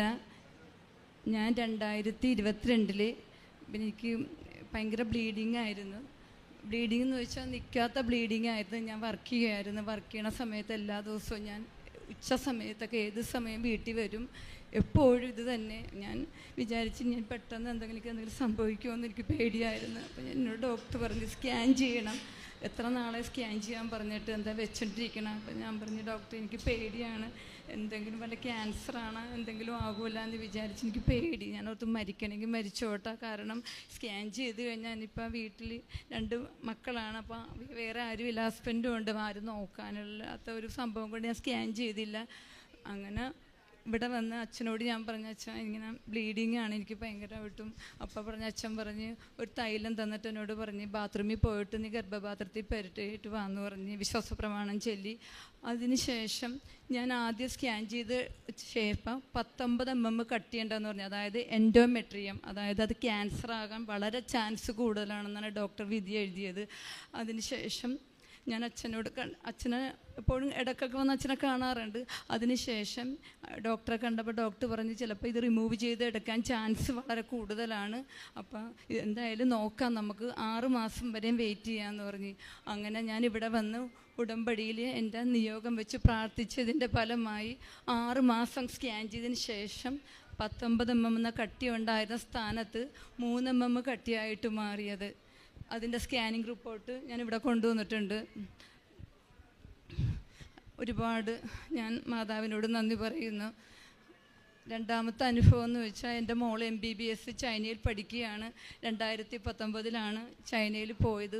6 മാസമേ അവിടെ റിന്യൂവ് ചെയ്ത് പഠിക്കാൻ പറ്റിയുള്ളൂ. കൊറോണ വന്ന സമയത്ത് തിരിച്ച് റിട്ടേൺ പോന്നു. പക്ഷേ ഞങ്ങൾ എൻ്റെ വീടിൻ്റെ ആധാരം ഒരുപാട് പ്രശ്നങ്ങളിൽ വിട്ടാണ് മോളെ MBBSന് അയച്ചത്. അവിടെ ഒരു ആഗ്രഹമാണല്ലോ എന്ന് വിചാരിച്ച് ഞങ്ങൾ വിട്ടതാണ്. പക്ഷെ കൊറോണ വന്ന് എല്ലാം തകർത്ത് ആകെ പ്രശ്നം വരുന്നു. മോൾക്ക് മാനസികമായിട്ട് പുറത്തോട്ടൊന്നും ഇറങ്ങാൻ പറ്റൂല. റിലേറ്റീവ്സ് ചോദിക്കണ് എന്താ നീ പഠിക്കാൻ പോണില്ലേ, പഠിത്തങ്ങളെല്ലാം നിർത്തിയാ, ഇനി വേറെ എന്തെങ്കിലും വേറെ ജോലിക്ക് പോ. അങ്ങനെ ഒരുപാട് പ്രശ്നങ്ങളിലൂടെ നീങ്ങിയായിരുന്നു. ഞാൻ അതിന് മുമ്പ് ഇവിടെ വന്ന് മോളും വന്ന് 90 ദിവസം ഉടമ്പടി എടുത്ത് NOC കിട്ടാൻ വേണ്ടിയാണ് ഞാൻ ആദ്യം ഉടമ്പടിയിൽ വെച്ചത്. പക്ഷേ കഴിഞ്ഞ മാസം 3-ാം തീയതി NOC വന്ന്, 22-ാം തീയതി NOC കോളേജിൽ നിന്ന് വന്നു, 3-ാം തീയതി അവിടെ തിരിച്ചു പോയി. ഇപ്പോൾ ക്ലാസ് തുടങ്ങി, നല്ല ഹാപ്പി ആയിട്ടിരിക്കുന്നു. അമ്മ മാതാവിൻ്റെ ഇടപെടൽ മാത്രമാണെന്ന് ഞാനും എൻ്റെ കുടുംബവും പൂർണ്ണമായിട്ട് വിശ്വസിക്കുന്നു. ഇത്ര വലിയ അനുഗ്രഹം തന്ന അമ്മ മാതാവിനെ ഞാൻ നന്ദി പറയുന്നു. എൻ്റെ പേര് മീനു, ഞാൻ എടത്വായിൽ നിന്നാണ് വരുന്നത്. ഞാനിവിടെ 2019 ഒക്ടോബറിൽ 6 ഉടമ്പടികൾ മാതാവിൻ്റെ മുമ്പിൽ സമർപ്പിച്ച് ഉടമ്പടി എടുത്തിരുന്നു. അതിലെൻ്റെ 1-ാമത്തെ ഉടമ്പടി എന്ന് പറയുന്നത് ഞാൻ ഫിസിയോതെറാപ്പിയാണ് പഠിക്കുന്നത്. ഞാൻ ഡിഗ്രിയിൽ ഒരു പേപ്പർ എത്ര പ്രാവശ്യം എഴുതിയാലും എനിക്കത് കിട്ടാൻ ഭയങ്കര ബുദ്ധിമുട്ടായിരുന്നു. അപ്പോൾ ആ സമയത്ത് ഞാനൊരു 3 to 4 പ്രാവശ്യം ഞാൻ എക്സാം എഴുതി, എനിക്കത് കിട്ടിയില്ല. ഭയങ്കര വിഷമമായിട്ട് അവസാനം ആ കോഴ്സ് ക്വിറ്റ് ചെയ്യണമെന്ന് വരെ ഞാൻ വിചാരിച്ച് ഞാൻ വീട്ടിലേക്ക് വരുന്നൊരു സമയമുണ്ടായി. അപ്പോൾ മമ്മി പറഞ്ഞു ഇതുപോലെ മാതാവിൻ്റെ അടുത്ത് പോയിട്ട് നമുക്ക് ഉടമ്പടി വെച്ച് പ്രാർത്ഥിക്കാം, അത് കിട്ടുമെന്ന് പറഞ്ഞു. ഞാൻ അങ്ങനെ ഇവിടെ വന്ന് ഒക്ടോബറിൽ ഉടമ്പടി എടുത്തു. അത് കഴിഞ്ഞിട്ട് പോയി ആദ്യം എഴുതിയ സെപ്റ്റംബറിലെ എക്സാമിൽ തന്നെ എനിക്ക് ആ പേപ്പർ ക്ലിയർ ആവുകയും ചെയ്തായിരുന്നു. അതാണ് എനിക്ക് ആദ്യം മാതാവിൽ നിന്ന് കിട്ടിയ ഫസ്റ്റ് ഉടമ്പടിയുടെ ഫലമായിട്ടുള്ളത്. 2-ാമത്തെ ഫലം എന്ന് പറഞ്ഞാൽ എക്സാം എല്ലാം ക്ലിയർ ചെയ്ത് എൻ്റെ ഇൻറ്റേൺഷിപ്പ് കഴിഞ്ഞ സമയത്ത് ഞങ്ങൾക്ക് കോളേജ് സെലക്ഷൻ ഉണ്ടായിരുന്നു. ആ സമയത്ത് ഒരു വേക്കൻസി മാത്രമാണ് ലേഡീസിന് ആ ഹോസ്പിറ്റൽ ഉണ്ടായിരുന്നത്. അവിടെ ഞങ്ങൾ 9 പേരുണ്ടായിരുന്നു. 9 പേരും തമ്മിൽ ഭയങ്കരമായ കോമ്പറ്റീഷനായി ആ സമയത്ത്. പിന്നെ പരസ്പരം മാനസികമായിട്ട് ബുദ്ധിമുട്ടുകൾ വരെ അങ്ങോട്ടും ഇങ്ങോട്ടും ഉണ്ടായി. അവസാനം HR-ൽ നിന്ന് എനിക്ക് കോൾ വരികയും ഞാൻ ആ ജോലിയിൽ പ്രവേശിക്കുകയും ചെയ്തായിരുന്നു. 3-ാമത്തേതെന്ന് പറയുന്നത് എൻ്റെ ചേട്ടൻ്റെ ഭാര്യ സൗദിയിലാണ് വർക്ക് ചെയ്യുന്നത്. ചേച്ചി പ്രഗ്നൻ്റ് ആയ സമയത്ത് 8-ാം മാസം തൊട്ട് 9-ാം മാസം വരെ ജോലി ചെയ്യുന്ന സമയത്ത് കുഞ്ഞ് ഇങ്ങനെ വർക്ക് ചെയ്യുന്ന സമയത്ത് താഴെ കൂർന്നു വരുന്ന പോലെ തോന്നുകയും ചേച്ചിക്ക് ഭയങ്കര ശാരീരികമായ ബുദ്ധിമുട്ടുകൾ ഉണ്ടാകുകയും ചെയ്തിരുന്നു ആ സമയത്ത്. മാതാവിനെ സമർപ്പിച്ച് പ്രാർത്ഥിച്ചു. യാതൊരു കുഴപ്പമില്ലാണ്ട് നാട്ടിൽ വന്ന് പ്രസവം കഴിയുകയും ആരോഗ്യമുള്ള ഒരു ആൺകുഞ്ഞിനെ ചേച്ചി പ്രസവിക്കുകയും ചെയ്തു. നാലാമത്തെന്ന് പറയുന്നത് ചേട്ടനും ചേച്ചിയും കുഞ്ഞും 3 പേരും 3 സ്ഥലത്തായിരുന്നു. കുഞ്ഞ് നാട്ടിലും ചേട്ടൻ ഡൽഹിയിലും ചേച്ചി സൗദിയിലും ആയിരുന്നു. ആ സമയത്ത് അവർക്ക് അവരുടെ മാനസികമായ ഒരുപാട് ബുദ്ധിമുട്ടുകളും പ്രശ്നങ്ങളും ഉണ്ടായിരുന്നു. ചേച്ചി കുറേ പ്രാവശ്യം എക്സാം എഴുതി. ആ സമയത്ത് OET എക്സാം ക്ലിയർ ആയില്ലായിരുന്നു. 4ാമത്തെ പ്രാവശ്യം ചേച്ചി OET എക്സാം എഴുതുകയും ക്ലിയർ ആകുകയും അവർ 3 പേര് അയർലൻഡിൽ ഇപ്പോൾ സെറ്റിലാകുകയും ചെയ്തു. 5ാമത്തത് ഞങ്ങളുടെ വീടിൻ്റെ ഫ്രണ്ടിൽ ഒരു സ്ഥലം പപ്പയുടെ പേരൻസിന് വേണ്ടിയിട്ട് രോഗാവസ്ഥ വന്ന സമയത്ത് സാമ്പത്തികമായ ബുദ്ധിമുട്ടുകളുണ്ടായപ്പോൾ ആ സ്ഥലം വിറ്റായിരുന്നു. ആ സ്ഥലം മേടിച്ച ആൾക്കാർ കൈമാറി വിറ്റുപോയി. അത് ഞങ്ങൾക്ക് ഭയങ്കരമായ ബുദ്ധിമുട്ടുകളുണ്ടായി. വഴി കൂടെ പോകുന്ന ആൾക്കാരെല്ലാവരും തന്നെ അവിടേക്ക് വേസ്റ്റ് ഇടുകയും അങ്ങനത്തെ കുറേ ബുദ്ധിമുട്ടുകളുണ്ടായിരുന്നു. കഴിഞ്ഞ മാസം ആ സ്ഥലം ഞങ്ങൾക്ക് തിരിച്ചു കിട്ടുകയും യാതൊരു ബുദ്ധിമുട്ടുകളില്ലാണ്ട് അവിടുത്തെ പണികളെല്ലാം നടക്കുകയും ചെയ്തു. ഇതാണ് മാതാവിൽ നിന്ന് എനിക്ക് കിട്ടിയ ഏറ്റവും വലിയ ഉടമ്പടിയുടെ ഭാഗമായി കിട്ടിയിരിക്കുന്നത്. എൻ്റെ പേര് മേരി ജോസി, ഓച്ചന്തുരുത്ത് വൈപ്പിൻ. ഞാൻ 28/12/22 ഇവിടെ വന്ന് ഉടമ്പടി എടുത്തു. 6 കാര്യങ്ങൾ നിയമങ്ങൾക്കായി വച്ചിരുന്നു. ഒന്നാമതായി എൻ്റെ മോൻ വീട്ടിൽ വളരെ അലോക്യമായി പെരുമാറുമായിരുന്നു, എന്നോട് വളരെ ദേഷ്യത്തിലായിരുന്നു. രണ്ടാമതായിട്ട് എനിക്ക് ക്യാൻസർ രോഗമായിരുന്നു. മൂന്നാമത് ഞങ്ങൾക്ക് ഒരുപാട് കടബാധ്യതകളുണ്ടായിരുന്നു. 4ാമതായിട്ട് എൻ്റെ ഹസ്ബൻഡ് വേണ്ടുന്ന കാര്യങ്ങൾ സംസാരിക്കാൻ ഇത്തിരി ഭയമുള്ള കൂട്ടത്തിലായിരുന്നു. 5ാമത് എൻ്റെ ചേച്ചിയുടെ ചുവട്ടിലൊരു മുഴയുണ്ടായിരുന്നു. പിന്നെ സഹോദരങ്ങൾ തമ്മിൽ ഐക്യമാകാൻ വേണ്ടി പ്രാർത്ഥിച്ചിരുന്നു. ഇതിലാദ്യം 2ാമത് വെച്ച നിയോഗമാണ് എനിക്ക് സാധിച്ചത്. എൻ്റെ ഇടത് ബ്രസ്റ്റിൽ ഒരു മുഴ കാണപ്പെട്ടു. ഞാൻ ഹോസ്പിറ്റലിൽ ഡോക്ടറെ കാണിക്കാൻ എനിക്ക് വളരെ ഭയമായിരുന്നു. ഞാൻ ഇവിടുത്തെ കൃപാസനം ബ്രസ്റ്റിൽ വെച്ച് പ്രാർത്ഥിച്ചു. അതിനുശേഷം എനിക്ക് ഡോക്ടറെ കാണിക്കാൻ പോകാൻ തോന്നി. ഞാൻ ലിസി ഹോസ്പിറ്റലിൽ ഡോക്ടറെ കാണിച്ചപ്പോൾ ഡോക്ടർ എനിക്ക് ബയോപ്സി എടുത്തു. ബയോപ്സിയിൽ എനിക്ക് റിസൾട്ട് വന്നപ്പോൾ 5th സ്റ്റേജായിരുന്നു ക്യാൻസറിൻ്റെ.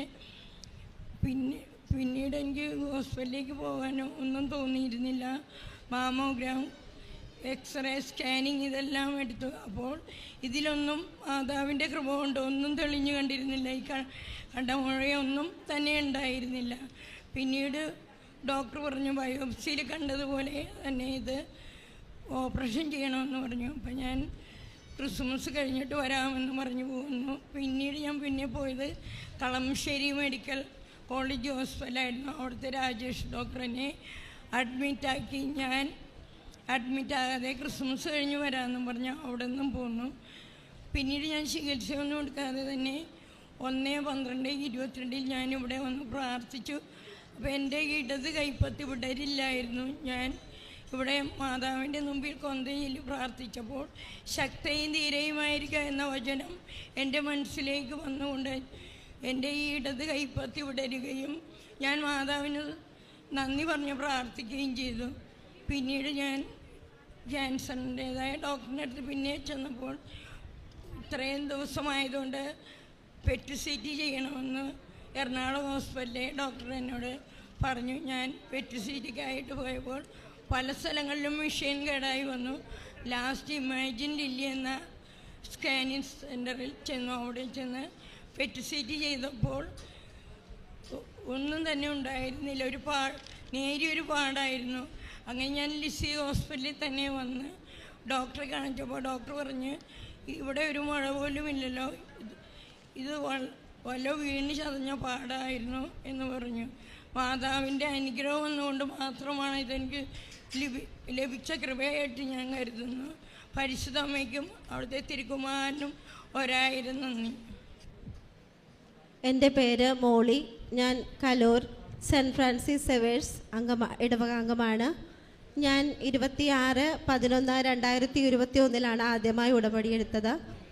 ഞാൻ ഉടമ്പടിയിൽ 6 കാര്യങ്ങൾ സമർപ്പിച്ചതും അതിലധികവും എനിക്ക് എൻ്റെ പരിശുദ്ധ അമ്മയും തിരുക്കുമാരനും സാധിച്ചു തന്നതിന് സാക്ഷ്യപ്പെടുത്താനായിട്ടാണ് ഞാനിവിടെ വന്നിരിക്കുന്നത്. ഒന്നാമതായി എനിക്ക് എൻ്റെ 2 കൈകളും പൊക്കാനാവുമായിരുന്നില്ല. ബ്രഷ് ചെയ്യാൻ പോലും കഴിയാതെ പല ദിവസങ്ങളിലും കരഞ്ഞിട്ടുണ്ട് ഞാൻ. എന്ത് ചെയ്യണമെന്നത് പരിശുദ്ധ അമ്മയെ ഇപ്പം എൻ്റെ ഒരു അയൽവാസിയാണ് എനിക്കിതിൻ്റെ പത്രത്തെക്കുറിച്ചും മാതാവിനെക്കുറിച്ചും കൃപാസനത്തെക്കുറിച്ചും എല്ലാം പറഞ്ഞു തന്നിരുന്നത്. അങ്ങനെ ഒരിക്കൽ ഞാൻ ഇവിടെ വന്ന് സ്ഥലമൊന്നും എനിക്കറിയില്ലായിരുന്നു. ഒരു കണക്കിന് വഴിയെല്ലാം ചോദിച്ച് അന്വേഷിച്ചൊക്കെയാണ് ഞാനിവിടെ വന്നത്. വന്ന് മാതാവിനോട് ഞാൻ പ്രാർത്ഥിച്ച, അമ്മേ എനിക്ക് ഒരു ജോലിയും ചെയ്യാൻ കഴിയുന്നില്ല, എൻ്റെ വീട്ടിലത്തെ കാര്യം പോലും എനിക്ക് ചെയ്യാൻ കഴിയുന്നില്ല, ഇങ്ങനെ പോവുകയാണെങ്കിൽ ഞാൻ എന്ത് ചെയ്യും എന്നോർത്ത് വിഷമിച്ച് അമ്മയുടെ തൈലം പുരട്ടുകയും അതിലൂടെ എനിക്ക് എൻ്റെ കൈയുടെ പ്രശ്നങ്ങളും പൂർണ്ണമായി സൗഖ്യപ്പെട്ടു. രണ്ടാമത്തെ സാക്ഷ്യം എൻ്റെ മൂത്ത മകളുടെ വിവാഹത്തെക്കുറിച്ചുള്ളതാണ്. അവളുടെ വിവാഹത്തെക്കുറിച്ച് ഒത്തിരി ടെൻഷനും അസ്വസ്ഥതകളുമായിരുന്നു എനിക്ക്. 25 വയസ്സായി, ഇനി എന്ത് ചെയ്യും, എൻ്റെ മോളെ എന്ത് ചെയ്യും, വിവാഹം കഴിപ്പിക്കണമല്ലോ.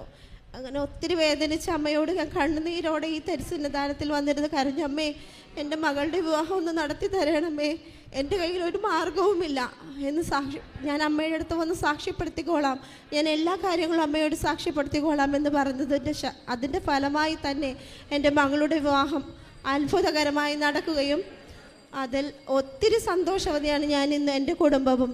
പിന്നെ അതിനുശേഷം എൻ്റെ കുടുംബത്തിൽ സമാധാനം ഉണ്ടായിരുന്നില്ല, പ്രാർത്ഥന മുടങ്ങുമായിരുന്നു, ഒരു സമാധാനം, എപ്പോഴും പ്രശ്നങ്ങൾ, പല പല പ്രശ്നങ്ങൾ, ഒന്ന് കഴിയുമ്പോൾ അടുത്തതായ ഓരോരോ പ്രശ്നങ്ങൾ, എന്നും അസ്വസ്ഥതയും തലവേദനയുമായിരുന്നു എനിക്ക്. അമ്മയുടെ സന്നിധാനത്തിൽ ഞാൻ എന്ന് വന്നു അന്നു മുതൽ എനിക്ക് സമാധാനമാണ്, എൻ്റെ കുടുംബത്തിൽ സന്തോഷമാണ്. അതിനുശേഷം പിന്നെ എൻ്റെ മകളുടെ 4ാമത്തെ കാര്യം എൻ്റെ ഇളയ മകളുടെ അഡ്മിഷൻ്റെ കാര്യമായിരുന്നു. അവൾ ഒരുപാട് കോളേജുകളിൽ വെച്ചിരുന്നു അഡ്മിഷന് വേണ്ടി, പക്ഷെ ഒരു സ്ഥലത്തും ശരിയാവാതിരിക്കുകയും അവസാനം ഞങ്ങളുടെ അടുത്ത് തന്നെ ഒരു കോളേജിൽ അഡ്മിഷൻ കിട്ടുകയും അമ്മയുടെ ഉടമ്പടിയിൽ വെച്ചിരുന്നതാണ്, അത് സാധിക്കുകയും ചെയ്തു. പിന്നെ ഇപ്പം അതിനുശേഷം എല്ലാ കാര്യങ്ങളും എൻ്റെ കുടുംബത്തിൽ ഞാനിപ്പോൾ അതിനുശേഷം ഇപ്പോൾ 2 വർഷത്തോളമായി ഇവിടെ ഉടമ്പടി എടുത്തുകൊണ്ടേയിരിക്കുന്നു. ഓരോരോ കാര്യം ഉടമ്പടി വെച്ചതും അതിലധികവുമായിട്ട് എനിക്ക് എൻ്റെ പരിശുദ്ധ അമ്മ സാധിച്ചു തരുന്നു. എനിക്ക് ജോലി എടുക്കാൻ കഴിയില്ലെന്ന് വിശ്വസിച്ചിരുന്ന ഞാനിപ്പോൾ ജോലിക്ക് പോകുന്നു. ഓരോരുത്തർക്കും മറ്റുള്ള ഉടമ്പടി പത്രം വിശ്വാസപൂർവ്വം ഓരോ ആളുകളിലേക്കും പള്ളികളിലായാലും അവരുടെ കൈകളിൽ കൊണ്ടുപോയി കൊടുക്കും.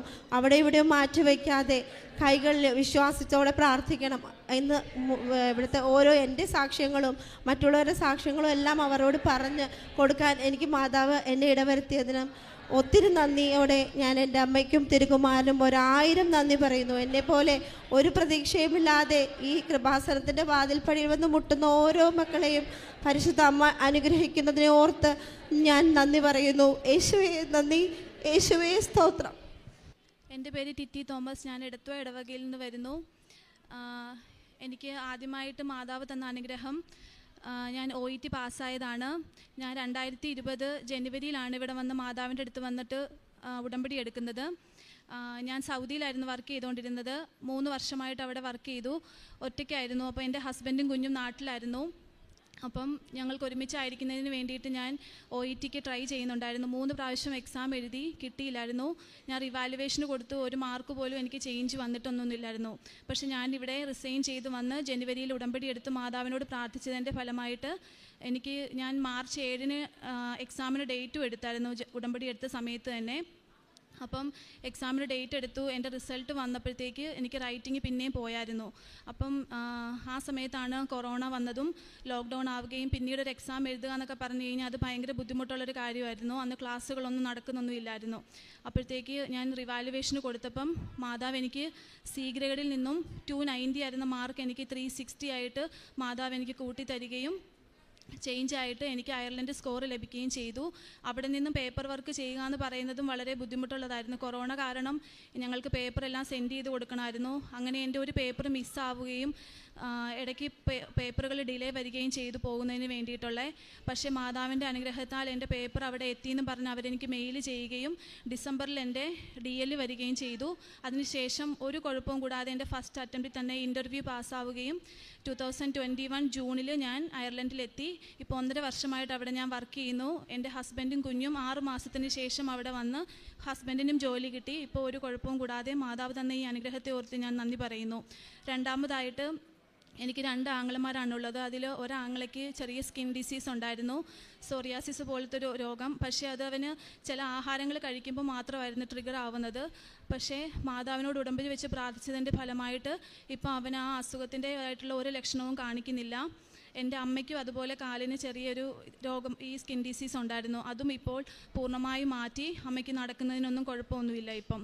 മൂന്നാമതായിട്ട് എൻ്റെ ഇളയ ആങ്ങളയ്ക്ക് സപ്ലിയൊക്കെ ഉണ്ടായിരുന്നു. അവൻ്റെ എക്സാം കഴിഞ്ഞതിന് ശേഷം അവൻ എത്ര ശ്രമിച്ചിട്ടും പാസ്സാവുന്നില്ലായിരുന്നു. പക്ഷേ ഇപ്പം അവൻ്റെ എല്ലാ സബ്ജക്റ്റും ക്ലിയർ ആവുകയും അവനിപ്പം മുമ്പോട്ട് പഠിക്കുന്നതിന് വേണ്ടിയിട്ട് അഡ്മിഷന് വേണ്ടിയിട്ട് നോക്കിക്കൊണ്ടിരിക്കുന്നു. അതും മാതാവ് സാധിച്ചു തരുമെന്ന് ഞാൻ വിശ്വസിക്കുന്നു. നാലാമതായിട്ട് എൻ്റെ അച്ചാച്ചൻ്റെ അനിയനും ആൻറ്റിയും സെപ്പറേറ്റഡ് ആണ്. അവർക്കൊരു കുഞ്ഞുണ്ട്. അപ്പം ആ കുഞ്ഞ് അവരുമായിട്ട് ഞങ്ങൾ യാതൊരു കോണ്ടാക്റ്റും ഒന്നും ഇല്ലായിരുന്നു. ഇപ്പോൾ 26 വർഷത്തിന് ശേഷം അവനിപ്പോൾ ഞങ്ങളെ കോണ്ടാക്റ്റ് ചെയ്യുകയും ഞങ്ങളുടെ അടുത്ത് വന്ന് ഇപ്പോൾ ഞങ്ങളുമായിട്ട് നല്ല രീതിയിൽ യോജിച്ചു പോവുകയും ചെയ്യുന്നു. മാതാവും തിരുക്കുമാരനും തന്ന എല്ലാ അനുഗ്രഹങ്ങൾക്കും ഞാൻ നന്ദി പറയുന്നു. Praise the Lord. എൻ്റെ പേര് ജൂഡി ബിനോജ്. ഇത് എൻ്റെ ഹസ്ബൻഡ്. ഞങ്ങളുടെ കല്യാണം കഴിഞ്ഞിട്ട് 10 വർഷമായിരുന്നു. ഞങ്ങൾക്ക് കുട്ടികളൊന്നും ഉണ്ടായിരുന്നില്ല. ആദ്യം ട്രീറ്റ്മെൻ്റ് എല്ലാം ഞങ്ങൾ തുടർന്നു. പള്ളികളിലുമൊക്കെ ഞങ്ങൾ നേർച്ചകളുമൊക്കെ ആയിട്ട് പോയി. 5-ാമത്തെ വർഷമായപ്പോൾ ഞാൻ ഇവിടെ വന്ന് ഉടമ്പടി എടുത്തു. ഞാനും അമ്മയും കൂടെയാണ് വന്ന് ഉടമ്പടി എടുത്തത്. ഹസ്ബൻഡ് അന്നേരം ഗൾഫിലായിരുന്നു. ഞങ്ങളങ്ങനെ പിള്ളേരില്ലാതെ കാരണം ഹസ്ബൻഡും അവിടെ നിന്ന് റിസൈൻ ചെയ്തു പോന്നു. ഉടമ്പടി എടുത്തതിന് ശേഷം ഞങ്ങൾ രാവിലെയും രാത്രിയിലുമുള്ള പ്രാർത്ഥനകളെല്ലാം ചൊല്ലും. പക്ഷേ അത് മാത്രമാണ് ഉടമ്പടിയുടെ പ്രാർത്ഥന എന്ന് ഒരു മനസ്സിലായിരുന്നു. പക്ഷേ അതിൻ്റെ നിയമങ്ങളും അതിൻ്റെ പ്രാർത്ഥനകളും കാരുണ്യ പ്രവർത്തികളും നമ്മളൊരു മനുഷ്യനായി മാറുന്നത് എങ്ങനെയാണെന്നുള്ളതിൻ്റെ എല്ലാം അത് ഞാൻ ഫോളോ ചെയ്തിരുന്നില്ല. ജസ്റ്റ് ഞാൻ ആ പ്രാർത്ഥനകളിൽ മാത്രം കോൺസെൻട്രേറ്റ് ചെയ്തു. തുടർന്ന് മുമ്പോട്ട് എനിക്ക് ഒരു കുഞ്ഞുങ്ങളുണ്ടാകാതെ ഇപ്പോൾ ഞാനത് ഉടമ്പടി പ്രാർത്ഥന എനിക്കൊരു ഫലവത്തായി തോന്നാഞ്ഞത് കൊണ്ട് ഞാനത് മുമ്പോട്ട് പോയില്ല. വീണ്ടും ഞങ്ങൾ സത്യത്തിൽ ഞാൻ ആ ഉടമ്പടി ഉഴപ്പി തന്നെ പോയി. പിന്നീട് ഞാൻ ട്രീറ്റ്മെൻറ്റൊക്കെ മുമ്പോട്ട് പോയി. പിന്നെ ഓരോ പള്ളികളിലൊക്കെ പോകും, പ്രാർത്ഥിക്കും. പക്ഷേ ഇതിനിടയ്ക്ക് 3 തവണ ഞാൻ പ്രഗ്നൻ്റായി. അപ്പോഴെല്ലാം ഒരു 3 മാസം ആകുന്നതിന് മുമ്പേ അതെല്ലാം അബോർഷനായി പോയി. വീണ്ടും ഞങ്ങളങ്ങനെ ട്രീറ്റ്മെൻറ്റ് മുമ്പോട്ട് പോയി. എല്ലാം കഴിഞ്ഞിട്ടും ഒന്നും ആവാതെയായി. അവസാനം IVF ഒക്കെ ചെയ്തു. അവസാനം 10-ാമത്തെ വർഷത്തിൽ ഞങ്ങൾ ലാസ്റ്റത്തെ അറ്റംപ്റ്റാണ് IVF എന്നുള്ള രീതിയിൽ അതും ചെയ്തു. അതിലും പ്രതീക്ഷകളെല്ലാം പോയി. എല്ലാ ട്രീറ്റ്മെൻറ്റും ഞങ്ങൾ നിർത്തി. അവസാനം ഞങ്ങൾ മടുത്തു. അതോടെ ഇനി മുമ്പോട്ട് ഒരു ട്രീറ്റ്മെൻറ്റ് ഞങ്ങളുടെ മുമ്പിലില്ല, ഒരു പ്രതീക്ഷയില്ലാതെ ഞങ്ങൾ നിർത്തി. അതിനുശേഷം ഇനി ഒരു 3 മാസത്തേക്ക് ഒന്നും ഞാൻ നോക്കുന്നില്ല. ഇനി ഞാനൊരു നേഴ്സാണ്. ഞാൻ വർക്ക് ചെയ്തുകൊണ്ടിരുന്നത് ഈ ട്രീറ്റ്മെൻറ്റ് കാരണം ഞാൻ അവിടുന്ന് റിസൈൻ ചെയ്തു. എനിക്കിനി മുമ്പോട്ട് ഹസ്ബൻഡും ഉണ്ടായിരുന്നു, ജോലി റിസൈൻ ചെയ്തു. നാട്ടിൽ ചെറിയ ജോലികളൊക്കെ ആയിട്ട് പോയി. പിന്നെ ഞാനാണേലും ഉണ്ടായിരുന്ന ജോലി റിസൈൻ ചെയ്തു. അങ്ങനെ എനിക്ക് മുമ്പോട്ട് എന്താ ചെയ്യേണ്ടതെന്ന് എനിക്കൊരു പിടിയും കിട്ടിയില്ല. അങ്ങനെ എൻ്റെ അമ്മ പറഞ്ഞു, നീ ഒന്നുകൂടെ ഉടമ്പടി എടുക്കുക, നീ കിട്ടും, നിനക്ക് ഉറപ്പായിട്ട് നീ ആ ഉടമ്പടി കറക്റ്റായിട്ട് പോവുകയാണെങ്കിൽ നിനക്ക് കിട്ടും എന്ന് പറഞ്ഞു. അപ്പോൾ ഞാൻ ഓർത്തു, ആദ്യ ഉടമ്പടി എടുത്തിട്ട് എനിക്കൊന്നും നേടാൻ കഴിഞ്ഞില്ല. ഇനി മുമ്പോട്ട് ഇനിയൊരു ഉടമ്പടി എടുത്താൽ എനിക്ക് കിട്ടുമോ ഇല്ലയോ, അതൊരു പ്രതീക്ഷയ്ക്ക് ഒരു സംശയത്തിലോട്ട് ഞാൻ നിന്നു. എന്നാലും എന്നെ ദൈവത്തിൽ ആശ്രയിച്ചാൽ ഇതിനൊരു പരിഹാരം എനിക്കുള്ളൂ എന്ന് എനിക്കൊരു ഉറപ്പ് വരാൻ തുടങ്ങി. അങ്ങനെ ഞാനും ഹസ്ബൻഡും അമ്മയും കൂടെ ഇവിടെ വന്നു, ഉടമ്പടി എടുത്തു. ഉടമ്പടി എടുക്കാൻ വന്നപ്പോൾ ആദ്യം ഞാൻ ആ ആദ്യത്തെ ഉടമ്പടിയുടെ ക്ലാസ് കൂടിയപ്പോൾ ഞാൻ ശ്രദ്ധിച്ചിരുന്നു. പക്ഷേ എന്നാലും എന്താണ് എനിക്ക് മനസ്സിലാക്കാൻ അത് സാധിച്ചിരുന്നില്ല. അതെന്തൊക്കെയാണ് ചെയ്യേണ്ടത്, അതിൻ്റെ പ്രാധാന്യം എന്താണ് എന്നൊന്നും ഞാൻ അത്രയും ഗൗരവത്തിലെടുത്തില്ല. പക്ഷേ 2ാമത്തെ ഉടമ്പടി ഞാൻ ഇവിടെ എടുത്തപ്പോൾ അതിൻ്റെ ഓരോ കാര്യങ്ങൾ നമ്മൾ ഒരു മനുഷ്യനായി മാറുക എന്നുള്ളത്, നമ്മളെ ജീവിതത്തിൽ എന്താണ് നമ്മൾ മാറ്റിയെടുക്കേണ്ടത് എന്ന് ഞാൻ മനസ്സിലാക്കി. അതായത് ദേഷ്യം, കലഹം, അങ്ങനെയുള്ള ഓരോ കാര്യങ്ങളും എൻ്റെ ജീവിതത്തിൽ ഞാൻ പാടെ ഉപേക്ഷിച്ചാൽ മാത്രമേ എനിക്ക് നേടാനുള്ളത് എനിക്ക് കിട്ടുകയുള്ളൂ എന്ന് ഞാൻ മനസ്സിലാക്കി. അങ്ങനെ എനിക്കൊരു കുഞ്ഞിനെ കിട്ടണം എന്നുള്ളത് എൻ്റെ മനസ്സിൽ നിന്ന് മാറി. കാര്യം ഞാൻ ദൈവത്തോട് അടുക്കാൻ തുടങ്ങി. കാര്യം എനിക്ക് കിട്ടണമെങ്കിൽ ഞാൻ എന്താണെന്ന് ഞാൻ തിരിച്ചറിയണം. അങ്ങനെ ജോലി റിസൈൻ ചെയ്ത കാരണം വീട്ടിൽ എല്ലാ ദിവസവും എനിക്ക് രാവിലെ പള്ളിയിൽ പോകാനും ഒക്കെ സാധിച്ചു. പിന്നെ ഞാൻ ഉടമ്പടിയിൽ വെച്ചിരുന്ന വേറൊരു കാര്യമായിരുന്നു എനിക്ക് ജോലി കിട്ടണമെന്നുള്ള. ആദ്യത്തേത് ഒരു കുഞ്ഞിനെ ലഭിക്കണമെന്നായിരുന്നു, എങ്കിലും രണ്ടാമത് ഞാൻ വെച്ചിരുന്നത് ഞങ്ങൾക്കൊരു ജോലി കിട്ടണമെന്നായിരുന്നു. ഞാൻ റിസൈൻ ചെയ്ത ഹോസ്പിറ്റലിൽ തന്നെ തിരിച്ചെനിക്ക് വീണ്ടും ജോലിക്ക് കയറാനായിട്ട് സാധിച്ചു. അപ്പോൾ എനിക്ക് പെട്ടെന്ന് സന്തോഷമായ കാര്യം, എനിക്ക് റിസൈൻ ചെയ്ത അതേ ഹോസ്പിറ്റലിൽ അതേ വാർഡിൽ തന്നെ എനിക്ക് വീണ്ടും കയറാൻ സാധിച്ചു. അപ്പം എനിക്ക് ആ വിഷമങ്ങളൊക്കെ ഞാൻ പയ്യെ മറന്നു തുടങ്ങി. എങ്കിലും ഉടമ്പടിയുടെ കാര്യങ്ങളെല്ലാം ഞാൻ കറക്റ്റായിട്ട് ഫോളോ ചെയ്ത് ഞങ്ങളെ കുടുംബ പ്രാർത്ഥന കഴിഞ്ഞിട്ടാണേലും ഒരു തുള്ളി ഉപ്പെടുത്ത് ഞങ്ങൾ വീട്ടിലുള്ള എല്ലാവരും വെള്ളത്തിൽ ആഡ് ചെയ്ത് ഞങ്ങൾ കുടിക്കാനൊക്കെ തുടങ്ങി. അങ്ങനെ വീണ്ടും ഞാൻ ഹോസ്പിറ്റലിൽ പോയി തുടങ്ങി, കൂടുതൽ പള്ളികളിലൊക്കെ പോയി തുടങ്ങി. പക്ഷെ ഞാൻ ഒരു കുഞ്ഞിൻ്റെ കാര്യം ഞാൻ പാടെ മനസ്സിൽ നിന്ന് മറന്നു പോവുമായിരുന്നു. അതിൻ്റെ വിഷമങ്ങളെല്ലാം ഞാൻ മറന്നു വന്നുകൊണ്ടിരിക്കുമായിരുന്നു. അതിന് തുടങ്ങി ഒരു മാസം കഴിഞ്ഞില്ല, ഞാൻ ജനുവരി 6-ാം തീയതിയാണ് രണ്ടാമത് ഇവിടെ വന്ന് ഉടമ്പടി എടുക്കുന്നത്. ജനുവരി 6-ാം തീയതി ഉടമ്പടി എടുത്തു. ഫെബ്രുവരി 23-ാം തീയതി ഞാൻ പ്രഗ്നൻസി ചുമ്മാ ടെസ്റ്റ് ചെയ്തു. എനിക്ക് വലിയ പ്രതീക്ഷയൊന്നുമില്ല. ടെസ്റ്റ് ചെയ്യിക്കുമ്പോൾ ഒരു ട്രീറ്റ്മെൻറ്റ് ഞാൻ എടുക്കാതെ തന്നെ ഞാൻ പ്രഗ്നൻ്റ് ആയതായിട്ട് കണ്ടു. അപ്പോൾ ഞാൻ ഹോസ്പിറ്റലിൽ ചെന്നു. ആദ്യത്തെ 3 പ്രഗ്നൻ്റ് ആയത് ഇതുവരെ ഹാർട്ട് ബീറ്റ് ഒന്നും കേട്ടിരുന്നില്ല. പക്ഷേ ഞാൻ രണ്ടാമത് ഉടമ്പടി എടുത്ത് പ്രാർത്ഥിച്ചതിന് ശേഷം സ്കാൻ ചെയ്തപ്പോൾ ഹാർട്ട് ബീറ്റോടുകൂടി തന്നെയാണ് കുഞ്ഞിനെ സ്കാനിങ്ങിൽ കാണാൻ സാധിച്ചത്. എനിക്കത് വളരെ അത്ഭുതമായി തോന്നി. കാര്യം ഞാൻ ഇതുവരെ ഹാർട്ട് ബീറ്റ് 3 അബോർഷൻ ആയപ്പോഴും ഹാർട്ട് ബീറ്റ് ഇതുവരെ എനിക്ക് കേട്ടിരുന്നില്ല. എനിക്കത് ഹാർട്ട് ബീറ്റും കൂടെ കേട്ടപ്പോൾ എൻ്റെ മാതാവ് എന്നെ അനുഗ്രഹിച്ചെന്ന് ഉറപ്പായി എനിക്ക്. അങ്ങനെ തുടർന്ന് എല്ലാ ദിവസവും ഉടമ്പടി തൈലവും കാശുരൂപവും വെച്ച് ഞങ്ങൾ കുരിശ് വരച്ച് പ്രാർത്ഥിക്കുമായിരുന്നു. അതിനുശേഷം ഞാൻ വീണ്ടും ജോലി ചെയ്തുകൊണ്ടിരുന്നതുകൊണ്ട് എനിക്ക് മുമ്പോട്ട് ജോലിക്ക് പോകണോ അതെന്താ ചെയ്യേണ്ടതെന്ന് എനിക്ക് ടെൻഷനായി. അങ്ങനെ ജോലിക്ക് പോകണോ എന്താണ് ചെയ്യേണ്ടതെന്ന് എനിക്ക് ആകെപ്പാടെ കൺഫ്യൂഷനായി. അങ്ങനെ മാതാവിനോട് ഞാൻ പറഞ്ഞു, മാതാവ് ഞാൻ എന്താ ചെയ്യേണ്ടത്, എനിക്ക് ജോലിക്ക് പോകണോ അതോ ഞാൻ കുഞ്ഞിന് വേണ്ടി റെസ്റ്റ് എടുക്കണോ? അപ്പം ഒരു 4-ാമത്തെ ദിവസം ആയപ്പോൾ എനിക്ക് പെട്ടെന്ന് സ്പോട്ടിങ് ആയി. അങ്ങനെ ഹോസ്പിറ്റലിൽ അഡ്മിറ്റായി. അങ്ങനെ ബെഡ് റെസ്റ്റ് ആയിരുന്നു, കംപ്ലീറ്റ് ബെഡ് റെസ്റ്റ് ആയിരുന്നു. 9 മാസം വരെ ഞാൻ കംപ്ലീറ്റ് ബെഡ് റെസ്റ്റ്. തുടർന്ന് ബാക്കിയുള്ള ഉടമ്പടിയുടെ കാര്യങ്ങൾ എല്ലാ ദിവസവും പള്ളിയിൽ പോലെ എൻ്റെ ഹസ്ബൻഡും വീട്ടുകാരും എല്ലാവരും കൂടി ചേർന്ന് ഞങ്ങൾ ഉടമ്പടി മുമ്പോട്ട് കൊണ്ടുപോയി. 9 മാസം വരെ ഒരു കുഴപ്പവും കൂടാതെ അമ്മ എനിക്ക് കുഞ്ഞിനെ സെപ്റ്റംബർ 23-ാം തീയതി ഒരു കുഞ്ഞിനെ എനിക്ക് തന്ന ദൈവം അനുഗ്രഹിച്ചു. ഇതുവരെ ഒരു കുഴപ്പമില്ല. 5 മാസമായി. എനിക്ക് ആദ്യം ഇവിടെ വന്ന് സാക്ഷ്യപ്പെടുത്തിയിട്ട് ഞാൻ വേറെ എവിടെയും പോവുകയുള്ളൂ, ഒരു ജോലിക്കാണേലും പോകത്തുള്ളൂ, അത് ഉറപ്പിച്ച കാര്യമായിരുന്നു. രണ്ടാമതൊരു ഉടമ്പടി വെച്ച് എന്നാൽ ചേച്ചിക്ക് ഹസ്ബൻഡിൻ്റെ പെങ്ങൾക്ക് കടമാണ്. അപ്പോൾ അതിന് എന്തെങ്കിലും ഒരു പരിഹാരമാകാൻ വേണ്ടി മാത്രം ഒരു വഴി ദൈവം തുറന്നു തരണമെന്ന് പ്രാർത്ഥിച്ചിരുന്നു. അത് ഒരു ഉടമ്പടിയിൽ വെച്ചിരുന്നു. അതിന് ചേച്ചിക്ക് ഒമാനിലേക്ക് ഒരു നഴ്സായിട്ട് ജോലി കിട്ടി. അത് ഞങ്ങളുടെ മാതാവ് തന്ന വലിയൊരു അനുഗ്രഹമാണ്. എൻ്റെ പേര് ബീന ജോയ്, അതിരപ്പള്ളിയിൽ നിന്ന് വരുന്നു. ഞാൻ 2020 ഇവിടെ വന്ന് ഉടമ്പടി എടുത്തു. എൻ്റെ മകൾക്ക് ഒരു നല്ലൊരു ഭവനമില്ലായിരുന്നു. എന്നാൽ സർക്കാരിൽ നിന്ന് ഭവനം ലഭിക്കുമെന്ന് വിചാരിച്ച് 3 വർഷത്തോളം തറ കെട്ടിയിട്ട് കാത്തിരുന്നു. എന്നാൽ ഭവനം ലഭിച്ചില്ല. അതിനുശേഷം സൊസൈറ്റിയിൽ നിന്ന് ലോൺ എടുത്ത് നല്ലൊരു ഭവനം പണിയുവാൻ സാധിച്ചു. അതിനുശേഷം എൻ്റെ മകളുടെ ഭർത്താവിന് ഇടത്തെ സൈഡിൽ ഒരു വേദന വന്നു. ഡോക്ടറെ കണ്ടു. മരുന്ന് 3 പ്രാവശ്യം പോയി ഡോക്ടറെ കണ്ടു. മരുന്ന് വാങ്ങിച്ചു കഴിച്ചു. ഡോക്ടർ പറഞ്ഞു നീർക്കെട്ടിൻ്റെയാണ് വേദന, അല്ലാതെ വേറൊരു കുഴപ്പമില്ല എന്ന് പറഞ്ഞു.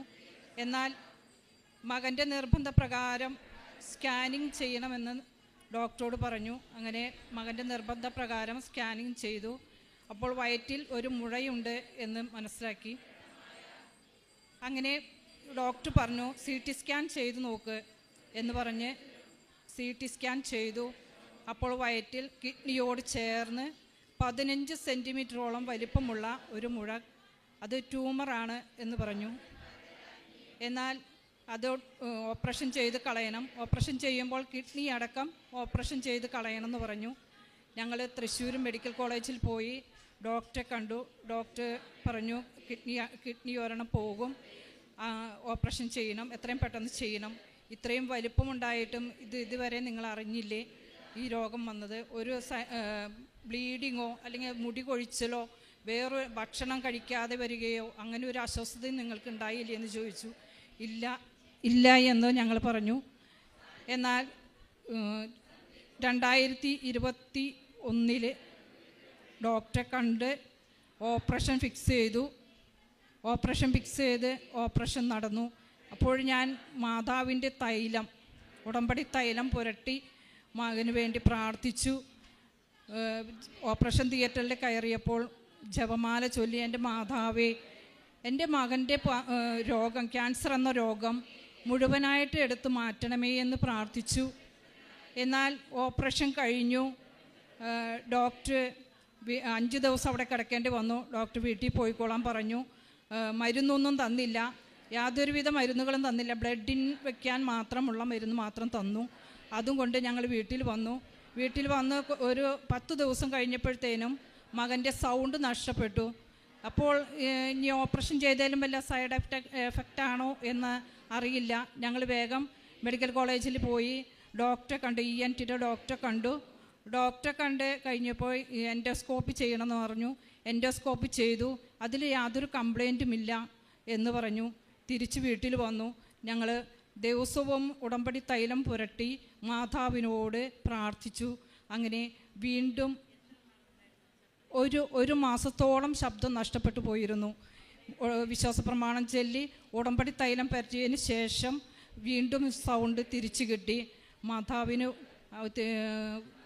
ഈശോയ്ക്കും 1000 നന്ദി പറയുന്നു. പിന്നീട് 6 മാസം കഴിഞ്ഞു. വീണ്ടും സ്കാനിങ് നടത്തി. അതിൽ ക്യാൻസർ എന്ന രോഗം മകന് ഇല്ല എന്ന് ഡോക്ടർ സ്കാനിങ് റിപ്പോർട്ട് തന്നു. അതിനും ഞങ്ങൾ ഈശോയ്ക്കും മാതാവിനും 1000 നന്ദി പറയുന്നു.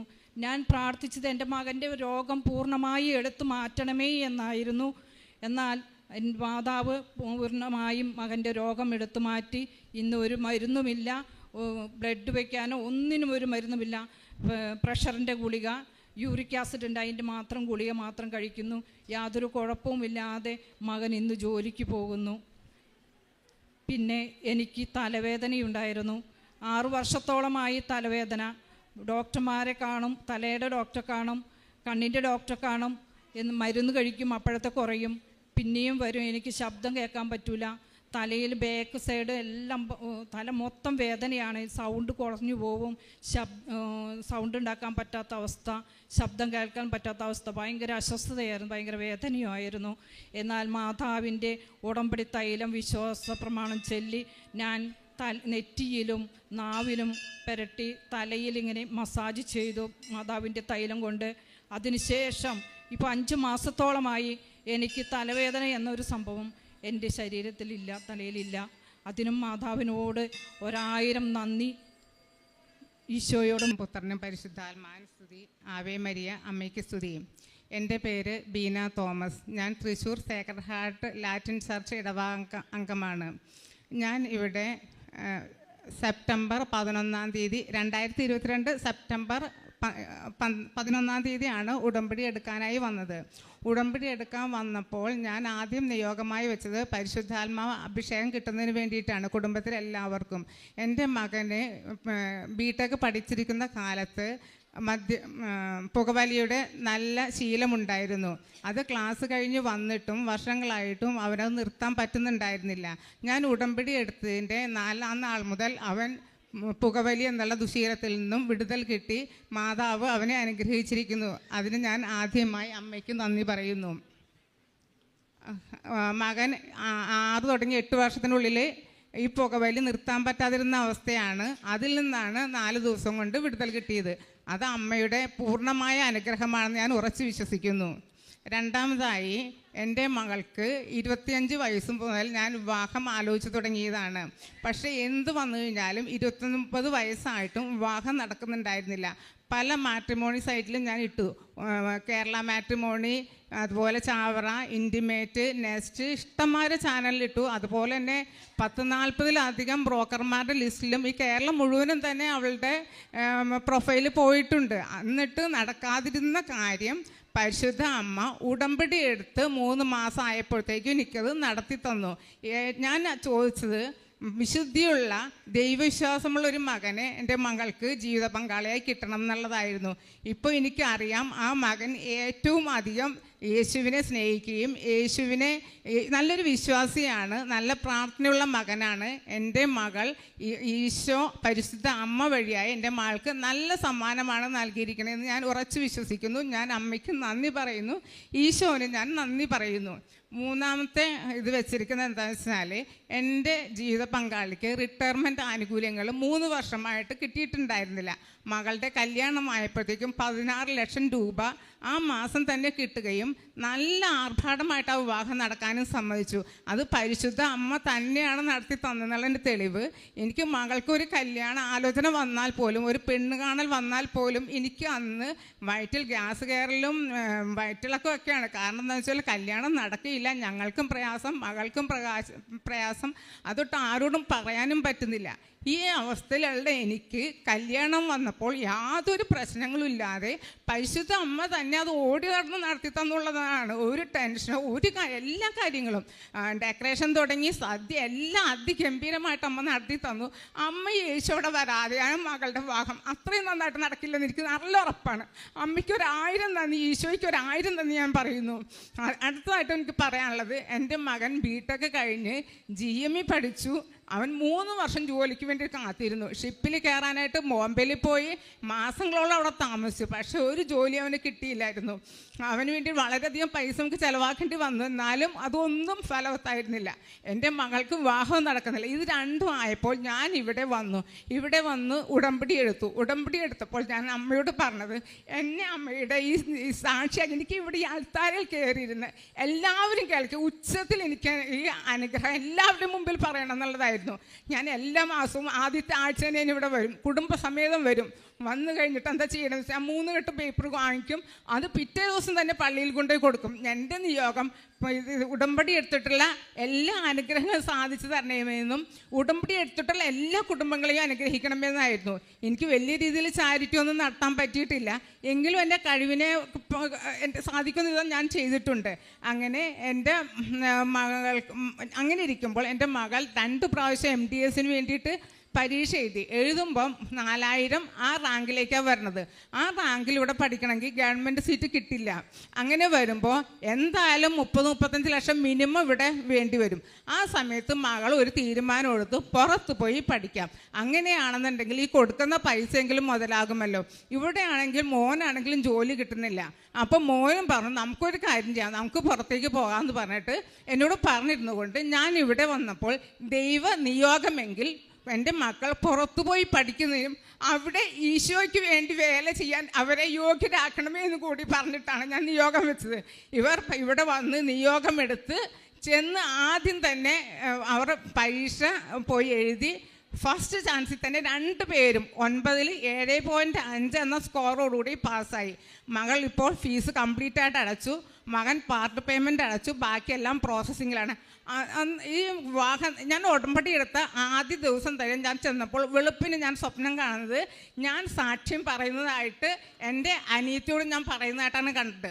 മാതാവിനെ ഞാൻ കണ്ടിട്ടില്ല, എൻ്റെ കണ്ണുകൾക്ക് അത്ര വിശുദ്ധിയൊന്നുമില്ല, അതുകൊണ്ട് തന്നെ എനിക്ക് മാതാവിനെ കാണാൻ പറ്റാതിരുന്നു. പക്ഷേ മാതാവ് എനിക്ക് മെസ്സേജ് തന്നിരുന്നു. അതുപോലെ എൻ്റെ മകളുടെ കല്യാണത്തിൻ്റെ ഉടമ്പടി എടുക്കുന്ന സമയത്ത് മാതാവ് എനിക്കൊരു ഡേറ്റ് തന്നു, ഫെബ്രുവരി 22 എന്നുള്ളത്. ഈ ഫെബ്രുവരി 22 നമുക്ക് നോൻപ് തുടങ്ങുന്ന ദിവസമാണ്. ഈ ഉടമ്പടി എടുക്കുമ്പോൾ ഒന്നും എനിക്കത് അറിഞ്ഞുകൂടായിരുന്നു. ഞാൻ 22 എന്നുള്ള ഡേറ്റ് കിട്ടിയപ്പോൾ ഞാൻ ഇത്രയും കൂടി എക്സ്റ്റെൻഡ് ചെയ്ത് 25 എന്നുള്ള ഡേറ്റ് കൊടുത്തു. എനിക്ക് മാതാവ് ഞാൻ ഇവിടെ വന്ന് ഉടമ്പടി എടുത്ത് പുതുക്കി പോയ ആ ആഴ്ചയിൽ തന്നെ, അതായത് ഡിസംബർ 26 മകളുടെ വിവാഹം ഉറപ്പിച്ചു. ജനുവരി 21 മനസ്സമ്മതം നടത്തി. ഫെബ്രുവരി 5 എനിക്ക് എൻ്റെ മകളുടെ കല്യാണം ആഘോഷപൂർവ്വം നടത്തി തന്നു. അതെന്ന് വെച്ച് കഴിഞ്ഞാൽ മാതാവ് 22 എന്നുള്ള ഡേറ്റ് കാണിച്ചു, എന്നിട്ട് 5-ാം തീയതി അതിന് വളരെ നേരത്തെ അമ്മ കല്യാണം നടത്തി തന്നു. ഇതെല്ലാം എൻ്റെയോ ആരുടെയോ കഴിവല്ല, മാതാവ് വന്നിട്ട് ഈശോയുമായി വന്നിട്ട് ഞങ്ങളെ വഴി നടത്തിക്കൊണ്ട് പോകുകയാണ്. കാരണം ഞാനിവിടെ പറഞ്ഞത് എനിക്ക് ഈ അൾത്താരയിൽ നിന്ന് സാക്ഷ്യം പറയണം എന്നുള്ളതായിരുന്നു. ഞാനിവിടെ ഓരോ മാസം വരുമ്പോഴും പറഞ്ഞത് അമ്മ എനിക്ക് ഈ അൾത്താരയിൽ കയറി നിൽക്കണം, എനിക്ക് എല്ലാവരുടെ മുമ്പിൽ സാക്ഷ്യം പറയണം ആയിരുന്നു. എനിക്ക് ഇന്നത് അമ്മ സാധിച്ചു തന്നു. ആയിരുന്നു ഞാൻ എൻ്റെ അമ്മയ്ക്ക് പറയുന്നു, ഞാൻ ഇനിയും വരും. എൻ്റെ അമ്മ നന്ദി പറഞ്ഞ് തീരുന്നില്ല. അമ്മയ്ക്ക് നന്ദി സ്തുതി സ്തോത്രം, യേശുവേ നന്ദി സ്തുതി സ്തോത്രം. എൻ്റെ പേര് ബീന വർഗീസ്. ഞാൻ കറുകച്ചാലിൽ നിന്ന് വരുന്നു. ഞാൻ കഴിഞ്ഞ വർഷം 17-ാം തീയതി ഡിസംബർ 17-ാം തീയതിയാണ് ഉടമ്പടി എടുത്തത്. ഞാൻ 2009 BSc നഴ്സിംഗ് പാസ്സായത്. അത് കഴിഞ്ഞ് വിവാഹം നടന്നു. ഞങ്ങൾക്ക് 2 കുട്ടികളാണ്. ഇത് ഇളയ മോനാണ്. ഇളയ മോന് സ്പെഷ്യൽ കിഡാണ്. അപ്പോൾ അത് കഴിഞ്ഞിട്ട് എനിക്ക് കുറച്ച് കരിയർ ഗ്യാപ്പായി. അത് കഴിഞ്ഞ് മോന് ഫിസിയോതെറാപ്പിയും ഒക്കുപേഷണൽ തെറാപ്പിയും സ്പീച്ച് തെറാപ്പിയും ഒക്കെ ചെയ്യേണ്ടതായിട്ട് വന്നു. പിന്നെ മോനെ കൂടുതൽ ശ്രദ്ധിക്കേണ്ടതായിട്ട് വന്നു. മോനെ 5 വയസ്സൊക്കെ ആയപ്പോൾ സ്പെഷ്യൽ സ്കൂളിലൊക്കെ വിട്ടു. അങ്ങനെ മോൻ്റെ കാര്യങ്ങളൊക്കെ നോക്കി കുറച്ച് ഗ്യാപ്പായി. അങ്ങനെ മോന് 8 ഇയേഴ്സ് ആയപ്പോൾ ഞാനും ഹസ്ബൻഡും കൂടെ പ്ലാൻ ചെയ്തു എന്നാൽ MSc നഴ്സിങ്ങിന് ജോയിൻ ചെയ്യാമെന്ന്.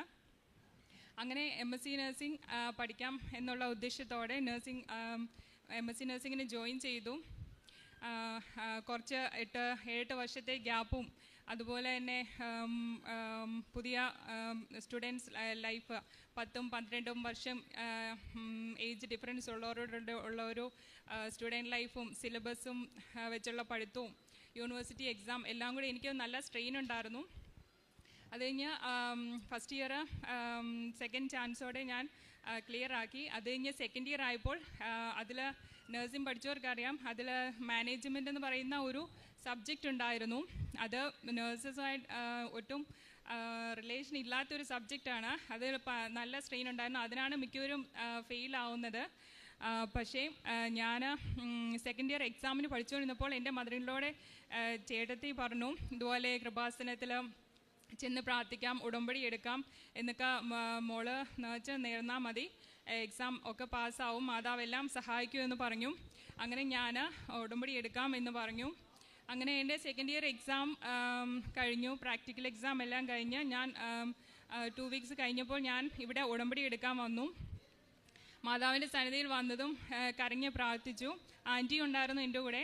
അങ്ങനെ മോള് കരഞ്ഞ് പ്രാർത്ഥിച്ചാൽ മതി, മാതാവെല്ലാം സാധിച്ചു തരുമെന്ന് പറഞ്ഞു. അങ്ങനെ വന്ന് ഞാൻ ആ ആരാധനയിൽ കരഞ്ഞ് പ്രാർത്ഥിച്ചു.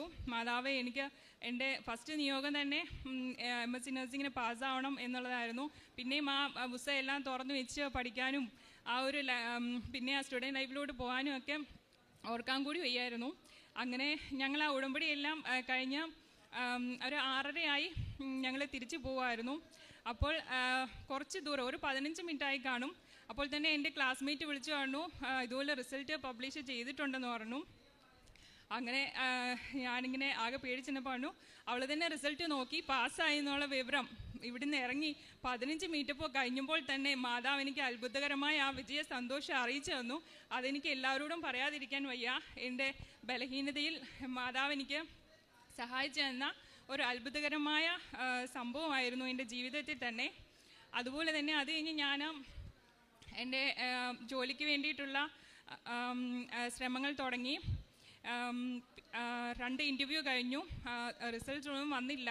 അതുപോലെ അതിൽ വേറെ ആൾക്കാരൊക്കെ ആ പൊസിഷനിലേക്ക് നോക്കുന്നുണ്ടായിരുന്നു. അങ്ങനെ തടസ്സങ്ങളൊക്കെ വന്നു. അപ്പോൾ ഞാൻ ഈ ജോലിയുടെ കാര്യം എൻ്റെ നിയോഗത്തിൽ എഴുതിയിട്ട് പോലും ഇല്ല. 6 നിയോഗത്തിൽ പാസ്സാവണമെന്നുള്ള ഒറ്റ ഒരു വിചാരമേ അന്നുണ്ടായിരുന്നുള്ളൂ. ജോലി പോലും അന്ന് എഴുതിയില്ല. പക്ഷേ ദിവസമുള്ള പ്രത്യക്ഷീകരണ പ്രാർത്ഥനയിലും ഉടമ്പടി പ്രകാരമുള്ള നിയോഗങ്ങളും എല്ലാം വെച്ചുള്ള പ്രാർത്ഥനയിൽ മാതാവിൻ്റെ ജോലിക്കാരോ എനിക്ക് സാധിച്ചു വന്നു. പെട്ടെന്ന് ഒരു ഫോൺ കോൾ വന്നു, എന്നെ സെലക്ട് ചെയ്തു എന്നുള്ള വാർത്തയായിരുന്നു അത്. അതും എനിക്ക് ഭയങ്കര സന്തോഷമാണ്. എൻ്റെ മാതാവാണ് അതെനിക്ക് എല്ലാവരിൽ കൂടിയും പ്രവർത്തിച്ചു തന്നതെന്ന് ഞാൻ ഉറച്ചു വിശ്വസിക്കുന്നു. അങ്ങനെ ഇവിടെ വന്ന് സാക്ഷ്യം പറയാമെന്നുള്ള തീരുമാനം ഞാൻ എടുത്തു. മാതാവിൻ്റെ അനുഗ്രഹം എല്ലാവരോടും അറിയിക്കുക എന്നുള്ള ഉദ്ദേശത്തോടെയാണ്. പിന്നെ എൻ്റെ മകൻ മോനെ എല്ലാ തെറാപ്പിയും കൊടുത്ത് അവന് വേറെ കുഴപ്പമൊന്നുമില്ല. എല്ലാം അക്ഷരങ്ങൾ എഴുതുകയും വായിക്കുകയൊക്കെ ചെയ്യും. പക്ഷേ മോൻ്റെ സ്പീച്ച് മാത്രം ക്ലിയർ ആവുന്നില്ലായിരുന്നു. ഇവിടെ ഉടമ്പടി എടുത്ത ഒരു നിയോഗം ഞാൻ വെച്ചിരുന്നു, മോൻ്റെ സംസാരം നന്നായിട്ട് ക്ലിയർ ആകാൻ വേണ്ടിയിട്ട്. അത് ഉടമ്പടി എടുത്ത് 1.5 മാസം കഴിഞ്ഞപ്പോൾ തന്നെ വേറെ മറ്റ് പലരും പറഞ്ഞു തുടങ്ങി, ഇപ്പോൾ ഇവൻ നന്നായിട്ട് സംസാരിക്കുന്നുണ്ടല്ലോ, അവൻ തന്നെയാണോ ഈ സംസാരിക്കുന്നതെന്നൊക്കെ പറയാൻ തുടങ്ങി. അങ്ങനെ മോനിൽ അമ്മ പ്രവർത്തിച്ച അനുഗ്രഹം ഞാൻ എല്ലാവരോടും പറയുന്നു. അങ്ങനെ എല്ലാം കൊണ്ടും മാതാവിൻ്റെ അനുഗ്രഹം ഹൃദയം നിറഞ്ഞ സന്തോഷത്തോടെ 1000 നന്ദിയോടെ അറിയിക്കാൻ വേണ്ടിയാണ് ഞാൻ ഈ സാക്ഷ്യത്തിന് ഇവിടെ നിൽക്കുന്നത്. ഇൻഡു സിറിൽ, ഞാൻ പത്തനംതിട്ടയിൽ നിന്ന് വരുന്നു. ഞാൻ എൻ്റെ ഹസ്ബൻഡിന് വേണ്ടി സാക്ഷ്യം പറയാൻ വേണ്ടിയാണ് വന്നത്. എൻ്റെ ഹസ്ബൻഡിന് ജന്മന ഒരു കിഡ്നി ഉള്ളായിരുന്നു. 2017 നവംബർ 2-ാം തീയതി ഞങ്ങളുടെ കല്യാണം ഒക്ടോബർ 2-ന് കഴിയുന്നു. നവംബർ 2-ാം തീയതിയാണ് ഞങ്ങൾ എല്ലാവരും അവരുടെ കുടുംബം ഉൾപ്പെടെ അറിയുന്നത് ആൾക്കൊരു കിഡ്നി ഉള്ളതെന്ന്. അങ്ങനെ ഞങ്ങൾ ആരോടും കൂടുതൽ പറയാതെ 5 വർഷം അങ്ങനെ നോക്കി. കഴിഞ്ഞ 2022 മാർച്ച് മാസം 20-ാം തീയതി ആയപ്പോൾ ആളുടെ ക്രിയാറ്റിനിൽ ജനുവരിയിൽ ഒരു പനി വന്നു. ആ പനി വന്നതിന് ശേഷം ആളുടെ ക്രിയാറ്റിന് ചെറുതായിട്ടൊന്ന് കൂടാൻ തുടങ്ങി. ആ പനിയിലൂടെ ആളുടെ കിഡ്നിയിൽ അന്ന് കഴിച്ച മരുന്നുകളുടെ ഫലമായിട്ട് കിഡ്നിക്ക് പ്രഷർ കൂടുകയും അതിൻ്റെ ഫങ്ഷൻ ഉള്ളൊരു കിഡ്നിയുടെ ഫങ്ഷൻ ക്രമേണ കുറയാനും തുടങ്ങി. 2020 മാർച്ച് ആയപ്പോഴത്തേക്കിന് ക്രിയാറ്റിൻ്റെ അളവ് 2-ൽ നിന്നും ഓരോ ദിവസം കഴിയുന്നവരെ ഓരോ ഇതായിട്ട് കൂടി അവസാനം 6 വരെ എത്തി. ഞങ്ങൾ പിന്നെ അവിടെ നോയമ്പിൻ്റെ അവധി സമയമായപ്പം ഹസ്ബൻഡിൻ്റെ കാലിലൊരു ചെറിയ നീര് വരികയും ഞങ്ങൾ എത്രയും പെട്ടെന്ന് ഫ്രണ്ട്സ് എല്ലാവരും ഞങ്ങളോട് പറഞ്ഞു നാട്ടിൽ പോകാൻ പറഞ്ഞു. ഞങ്ങൾ നാട്ടിൽ വന്നു. ഈ കോട്ടയം മെഡിക്കൽ കോളേജിൽ വരുന്നു. ആ കോട്ടയം മെഡിക്കൽ കോളേജിൽ വരുന്നതിന് മുമ്പ് 1-ാം തീയതി ജൂൺ 2022 ഞങ്ങൾ ഇവിടെ വന്ന് ഉടമ്പടി എടുത്തതിന് ശേഷം ഞങ്ങൾ കോട്ടയത്തൊരു ഡോക്ടറെ കണ്ടു. സാറ് പയ്യെ സ്റ്റീറോയിഡ്സിലൂടെ സ്റ്റാർട്ട് ചെയ്തു ക്രമേണ ഈ കിഡ്നിയുടെ ഫങ്ഷൻ പഴയ രീതി ആക്കാവോ എന്ന് നോക്കി. അത് ഫലവത്തായില്ല. പിന്നെ ഡോക്ടർ ഞങ്ങളോട് പറഞ്ഞു എത്രയും പെട്ടെന്ന് 30 വയസ്സേ ഉള്ളൂ, ആൾക്കന്നേരം ബെറ്റർ പോകുന്നത് ട്രാൻസ്പ്ലാന്റ് ആയിരിക്കും, നോർമൽ ഒരു ലൈഫ് നയിക്കണ്ടേന്ന് പറഞ്ഞു. സാറ് തന്നെ ഞങ്ങളോട് ഫിസ്റ്റുല ഇടാൻ പറഞ്ഞു. മാതാവിൻ്റെ ഉടമ്പടി കാശ് രൂപ ഞങ്ങൾ എപ്പോഴും കൊണ്ട് നടന്നു. പോകുന്ന വഴിയിലും എല്ലാം ഞങ്ങൾ എവിടെ ചെന്നാലും മാതാവ് ഞങ്ങൾക്ക് മുമ്പായിട്ട് ഞങ്ങൾക്ക് എല്ലാ കാര്യങ്ങളും ഒരുക്കി തന്നു. ഞങ്ങൾക്ക് ഇതിനെക്കുറിച്ച് ഒന്നും അറിയില്ലായിരുന്നു. യാതൊരു വിധ കാര്യങ്ങളും ഞങ്ങൾ ഒരുക്കത്തോടല്ലായിരുന്നു. ഇതൊക്കെ കേട്ടപ്പോൾ പെട്ടെന്നൊരു അതിശയം പോലായിരുന്നു. ഞങ്ങളുടെ മാതാവിൻ്റെ ഉടമ്പടി കാശ് രൂപം കൊണ്ട് ആളുടെ കയ്യിൽ ഫിസ്റ്റുല ഇടുകയും അത് എത്രയും പെട്ടെന്ന് ഫങ്ഷൻ ആകുകയും, ഏറ്റവും വലിയ അത്ഭുതം എന്ന് പറയാനായിട്ട് എല്ലാവരും ചോദിക്കും കിഡ്നി ഫെയിലിയർ ആണെന്ന് പറയുമ്പോൾ എത്ര ഡയാലിസിസ് നടത്തി. ഈ ട്രാൻസ്പ്ലാന്റ് ഈ ഡിസംബർ 14-ാം തീയതി ആയിരുന്നു. ആ ട്രാൻസ്പ്ലാന്റിനോടനുബന്ധിച്ച് 7 ദിവസം മാത്രമേ ആൾ ഡയാലിസിസിൻ്റെ കീഴിൽ പോയുള്ളൂ. അല്ലാതെ ഡയാലിസിസ് ഇന്നേ വരെ ചെയ്തില്ല. എല്ലാ കാര്യങ്ങളും മാതാവ് ഞങ്ങൾക്ക് എല്ലാം മുന്നമേ ഞങ്ങളുടെ രീതിയിൽ. ആളുടെ അമ്മ 55 വയസ്സുണ്ട്. ഞങ്ങൾക്ക് പുറമേ നിന്ന് കിഡ്നി എടുക്കാനുള്ള ഒരു സാമ്പത്തിക അവസ്ഥയല്ലായിരുന്നു. ആളുടെ സിസ്റ്റർ ഞങ്ങളെ സഹായിച്ചു സാമ്പത്തികമായി.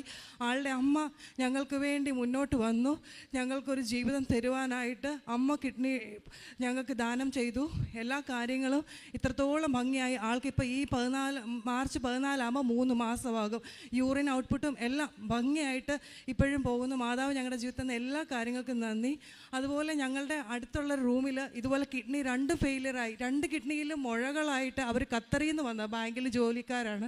അവർ ഖത്തറിൽ നിന്ന് വന്നതാണ്.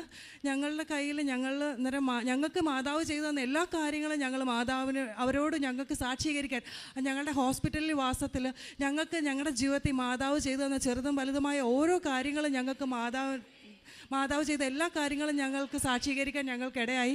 ഞങ്ങളുടെ കയ്യിലുണ്ടായിരുന്ന ഉടമ്പടി തൈലം ഞങ്ങൾ വെച്ച് ആൾക്ക് വേണ്ടി പ്രാർത്ഥിച്ചു. ആളുടെ മുഴ അന്ന് രാത്രിയിൽ സർജറിക്ക് എടുക്കണമെന്ന് പറഞ്ഞ ആ ആളുടെ മുഴ ദൈവം അത്രയും പെട്ടെന്ന് അത് ചുരുങ്ങി. അന്നേരം ഡോക്ടർ തന്നെ സ്കാനിങ്ങിലൂടെ പറഞ്ഞു ആൾക്ക് സർജറി ചെയ്യേണ്ട ആവശ്യമില്ല, ആ കിഡ്നി നോർമൽ ഫങ്ഷനാണ് ഇപ്പോൾ ചെയ്യുന്നത്, കുഴപ്പമില്ല, അത് നോർമൽ ആയിക്കോളൂ എന്ന് പറഞ്ഞു. ഞങ്ങൾക്ക് ജീവിതത്തിൽ ചെയ്ത എല്ലാ അനുഗ്രഹങ്ങൾക്കും മാതാവിന് നന്ദി പറയുന്നു. അമ്മയ്ക്കും തിരുകുമാരനും 1000 നന്ദി. എൻ്റെ പേര് അനിഷ സാബു. ഞാൻ തിരുവനന്തപുരത്ത് നിന്നാണ് വരുന്നത്. കഴിഞ്ഞ സെപ്റ്റംബറിലാണ് ഞാൻ ഉടമ്പടി എടുത്തത്. എനിക്ക് മോൾക്ക് 1 വയസ്സായപ്പോൾ വയറ്റിൽ ഒരു വേദനയും ഗ്യാസും ഉണ്ടായി. അങ്ങനെ ഞങ്ങൾ ബഹ്റൈനിലായിരുന്നു. അവിടെ 2-3 ഹോസ്പിറ്റലിൽ കാണിച്ചു. കുഴപ്പമില്ല, വെള്ളം നിറഞ്ഞു കിടക്കുകയാണ്, സ്കാനിങ് ചെയ്തപ്പോൾ നിറഞ്ഞു കിടക്കുകയാണെന്നാണ് പറഞ്ഞിരുന്നത്. വീണ്ടും ഒരു ഹോസ്പിറ്റലിൽ കാണിച്ചു. അപ്പോഴും ബ്ലഡ് ചെക്ക് ചെയ്യാൻ പറഞ്ഞു. ബ്ലഡിൽ വേരിയേഷൻ ഉണ്ടെന്ന് പറഞ്ഞു. നാട്ടിലോട്ട് പോയി ടെസ്റ്റ് ചെയ്ത് നോക്കാൻ വേണ്ടി പറഞ്ഞു. അങ്ങനെ നാട്ടിൽ വന്നു. CT സ്കാൻ എടുക്കാൻ പറഞ്ഞു. CT സ്കാൻ എടുത്തു. ലെഫ്റ്റ് ഓവറിയിൽ മുഴ ഉണ്ടായിരുന്നു, അത് പൊട്ടിക്കിടക്കുകയാണ്. അങ്ങനെ ക്യാൻസറാണ് എന്നാണ് പറഞ്ഞിരുന്നത്. അങ്ങനെ അത് പൊട്ടിക്കഴിഞ്ഞപ്പോൾ വയറ്റിൽ ഗ്യാസ് നിറഞ്ഞ് വയറുവേദനയും ഉണ്ടായിക്കൊണ്ടിരുന്നു. അങ്ങനെ എത്രത്തോളം ഇത് സ്പ്രെഡ് ആയിട്ടുണ്ടെന്ന് അറിഞ്ഞില്ല എന്ന് ഡോക്ടർ പറഞ്ഞു. സർജറി ഉടൻ വേണമെന്ന് പറഞ്ഞു. ആദ്യം ഒരു മൈനർ സർജറി കഴിഞ്ഞിരുന്നു. അന്നേരമാണ് അമ്മയെക്കുറിച്ച് എൻ്റെ ചേച്ചി കൃപാസന അമ്മയെക്കുറിച്ച് പറഞ്ഞ് ഞങ്ങൾ അറിയുന്നത്. ഉടനടി ഓൺലൈൻ ഉടമ്പടി എടുത്തിരുന്നു. ഓൺലൈൻ ഉടമ്പടി എടുത്ത് ഞങ്ങൾ തുടർന്ന് സായാഹ്ന പ്രാർത്ഥനയും പ്രത്യക്ഷീകരണ പ്രാർത്ഥനയും എല്ലാം ചൊല്ലി അമ്മയെ നന്നായിട്ട് പ്രാർത്ഥിക്കുമായിരുന്നു. അടുത്ത സർജറിക്ക് ഒരാഴ്ച മുന്നേ എൻ്റെ ഹസ്ബൻഡ് വന്നിരുന്നു. അതിനു മുമ്പേ 4 കീമോ കഴിഞ്ഞു. വന്നിരുന്നപ്പോൾ ഞങ്ങൾ ഇവിടെ വന്ന് ഉടമ്പടി എടുത്ത് സർജറി കഴിഞ്ഞു. സർജറി കഴിഞ്ഞതിന് ശേഷവും ഉടമ്പടി പുതുക്കാനായിട്ട് വീണ്ടും വന്നു. അച്ഛൻ്റെ അനുഗ്രഹവും സൈത്തും പൂശി ഞങ്ങൾ അനുഗ്രഹവും വാങ്ങി പോയി. എനിക്ക് എൻ്റെ മക്കളുടെ അടുത്ത് പോകണമെന്നും എൻ്റെ ഈ അസുഖം പൂർണ്ണമായി മാറണമെന്നുമുള്ള ഉടമ്പടിയായിരുന്നു ഞാൻ ആദ്യം നിയോഗത്തിൽ വെച്ചിരുന്നത്. അപ്പോൾ എനിക്ക് അത് ഇപ്പോൾ ഞാൻ കഴിഞ്ഞ ആഴ്ച ഈ ടെസ്റ്റ് ചെയ്യാൻ വേണ്ടി പോയി. ക്യാൻസറിൻ്റെ ടെസ്റ്റ് ചെയ്യാൻ വേണ്ടി പോയപ്പോൾ ഡോക്ടർ പറഞ്ഞു പൂർണ്ണമായി മാറിക്കഴിഞ്ഞു എന്ന് പറഞ്ഞു. ഇപ്പോൾ എനിക്ക് പൂർണ്ണമായി മാറി. എനിക്കിപ്പോൾ മരുന്നൊന്നുമില്ല. അമ്മയുടെ കൃപയാലാണ്, തിരുക്കുമാരൻ്റെയും കൃപയാലാണ്. മരുന്നൊന്നും ഞാൻ കഴിക്കുന്നില്ല. ഇപ്പോൾ മക്കളുടെ അടുത്ത ആഴ്ച ഞാൻ വ്യാഴാഴ്ച പോവുകയാണ്. അമ്മയ്ക്കും തിരുകുമാരനും 1000 നന്ദി. എൻ്റെ പേര് മരിയ ജലീന. ഞാൻ സെൻറ്റ് സേവിയേഴ്സ് അന്തകാനഴി ഇടവാംഗമാണ്. ഞാൻ 2019 സെപ്റ്റംബർ 9-ാം തീയതിയാണ് ഉടമ്പടി എടുത്തത്. ഞാനും എൻ്റെ 2 ഫ്രണ്ട്സും കൂടി വന്നായിരുന്നു ഇവിടെ ഉടമ്പടി എടുത്തത്. അപ്പോൾ ഞങ്ങൾക്കൊരു വീട് മാതാവ് തന്നിരുന്നു. പക്ഷേ അതിൻ്റെ പണി ഞങ്ങൾക്ക് പൂർണ്ണമായിട്ടും തീർക്കാനായിട്ട് പറ്റിയിരുന്നില്ല. ഏകദേശം ഒരു 9 വർഷമായിട്ട് ഞങ്ങളുടെ വീടിൻ്റെ പണി അങ്ങനെ തന്നെ പെൻഡിങ് ആയിപ്പോയി. അപ്പോൾ ഞാൻ ആദ്യം ഉടമ്പടിയിൽ ഇത് വെച്ചിരുന്നു. അപ്പോൾ ഒട്ടും ഞങ്ങൾക്കത് ചെയ്യാൻ പറ്റാതെ ഭയങ്കര തടസ്സമായിരുന്നു.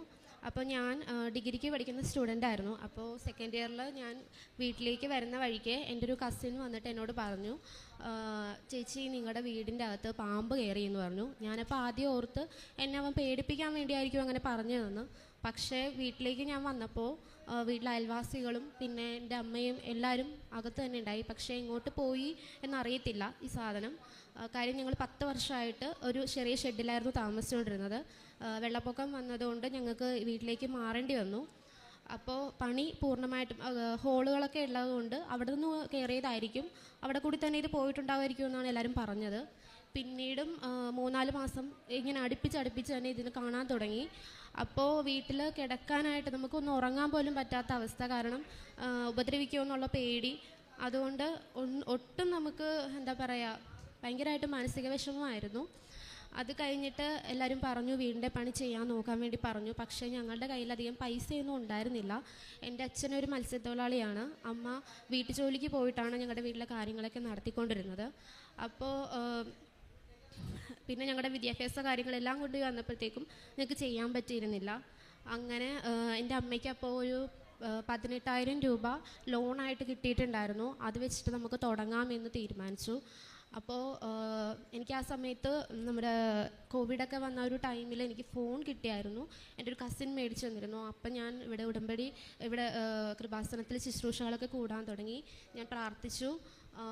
ഞാൻ മാതാവിനോട് പറഞ്ഞു ഞങ്ങളുടെ കയ്യിൽ അധികം പൈസയൊന്നും ഇല്ല, പക്ഷേ മാതാവ് അനുഗ്രഹിച്ചാൽ ഞങ്ങൾക്ക് ഈ വീടിൻ്റെ പണി തീർക്കാൻ പറ്റും. ഒന്നെങ്കിൽ ഈ സാധനം ഞങ്ങളുടെ വീട്ടിൽ ഇനി വരരുത്, അല്ലെങ്കിൽ വീടിൻ്റെ പണി ഞങ്ങൾക്ക് തീർത്ത് തരണം, എന്തെങ്കിലും ഒന്ന് തീരുമാനം ഞങ്ങൾക്ക് കാണിച്ചു തരണമെന്ന് പറഞ്ഞ് ഞാൻ പ്രാർത്ഥിച്ചു. അത് കഴിഞ്ഞിട്ട് വീടിൻ്റെ പണി തുടങ്ങാൻ തീരുമാനിച്ചു. തുടങ്ങിക്കഴിഞ്ഞ് ഏകദേശം പൈസയൊക്കെ തീരാനായി വന്നപ്പോൾ ടെൻഷൻ ഉണ്ടായിരുന്നു. പക്ഷേ ഞാൻ പ്രത്യക്ഷീകരണ പ്രാർത്ഥന ഒരുപാട് പ്രാവശ്യം ചൊല്ലുമായിരുന്നു വീട്ടിലിരുന്നിട്ടാണെങ്കിലും. അത് കഴിഞ്ഞിട്ട് ഞാൻ പ്രാർത്ഥനകളൊക്കെ മുടങ്ങാതെ തന്നെ ചൊല്ലിക്കൊണ്ടിരുന്നു. രാവിലത്തെ പ്രാർത്ഥനയാണെങ്കിലും എല്ലാം ബൈബിൾ വായന എല്ലാം നല്ലപോലെ തന്നെ നടത്തിക്കൊണ്ടിരുന്നു. അപ്പോൾ എൻ്റെ അച്ഛൻ പ്രാർത്ഥിക്കുമ്പോൾ എന്നെ ഇടയ്ക്ക് പറയുമായിരുന്നു, എപ്പോഴും ഇങ്ങനെ പ്രാർത്ഥിച്ചുകൊണ്ടിരിക്കുന്നതുകൊണ്ട് എപ്പോഴും എന്നോട് ഒരു മാതിരിയൊക്കെ പറയുമായിരുന്നു. പക്ഷെ എന്നാലും ഞാനതൊന്നും കാര്യമാക്കിയില്ല, ഞാൻ പ്രാർത്ഥിച്ചുകൊണ്ട് തന്നെ ഇരുന്നു. അപ്പോൾ അച്ഛൻ ബോട്ടിലാണ് പോകുന്നത്. അപ്പോൾ പണിയൊന്നും അങ്ങനെ ഇവർക്ക് മാത്രം കിട്ടുന്നില്ല. എന്തെങ്കിലും ഒന്നെങ്കിൽ എൻജിൻ കംപ്ലൈൻറ്റ്, അങ്ങനെ ഓരോ വല കീറിപ്പോവുക, അങ്ങനെ ഓരോരോ കംപ്ലൈൻറ്റ് എപ്പോഴും വന്നുകൊണ്ടിരുന്നു. ഞാനപ്പോൾ പ്രാർത്ഥിച്ചുകൊണ്ടിരുന്നു. അപ്പോൾ അപ്പയ്ക്കാണെങ്കിലും ദേഷ്യം വരും ഇടയ്ക്ക് ഇങ്ങനെ പ്രാർത്ഥിക്കുന്നത് കാണുമ്പോൾ. ഞാനതൊന്നും കാര്യമാക്കിയില്ല.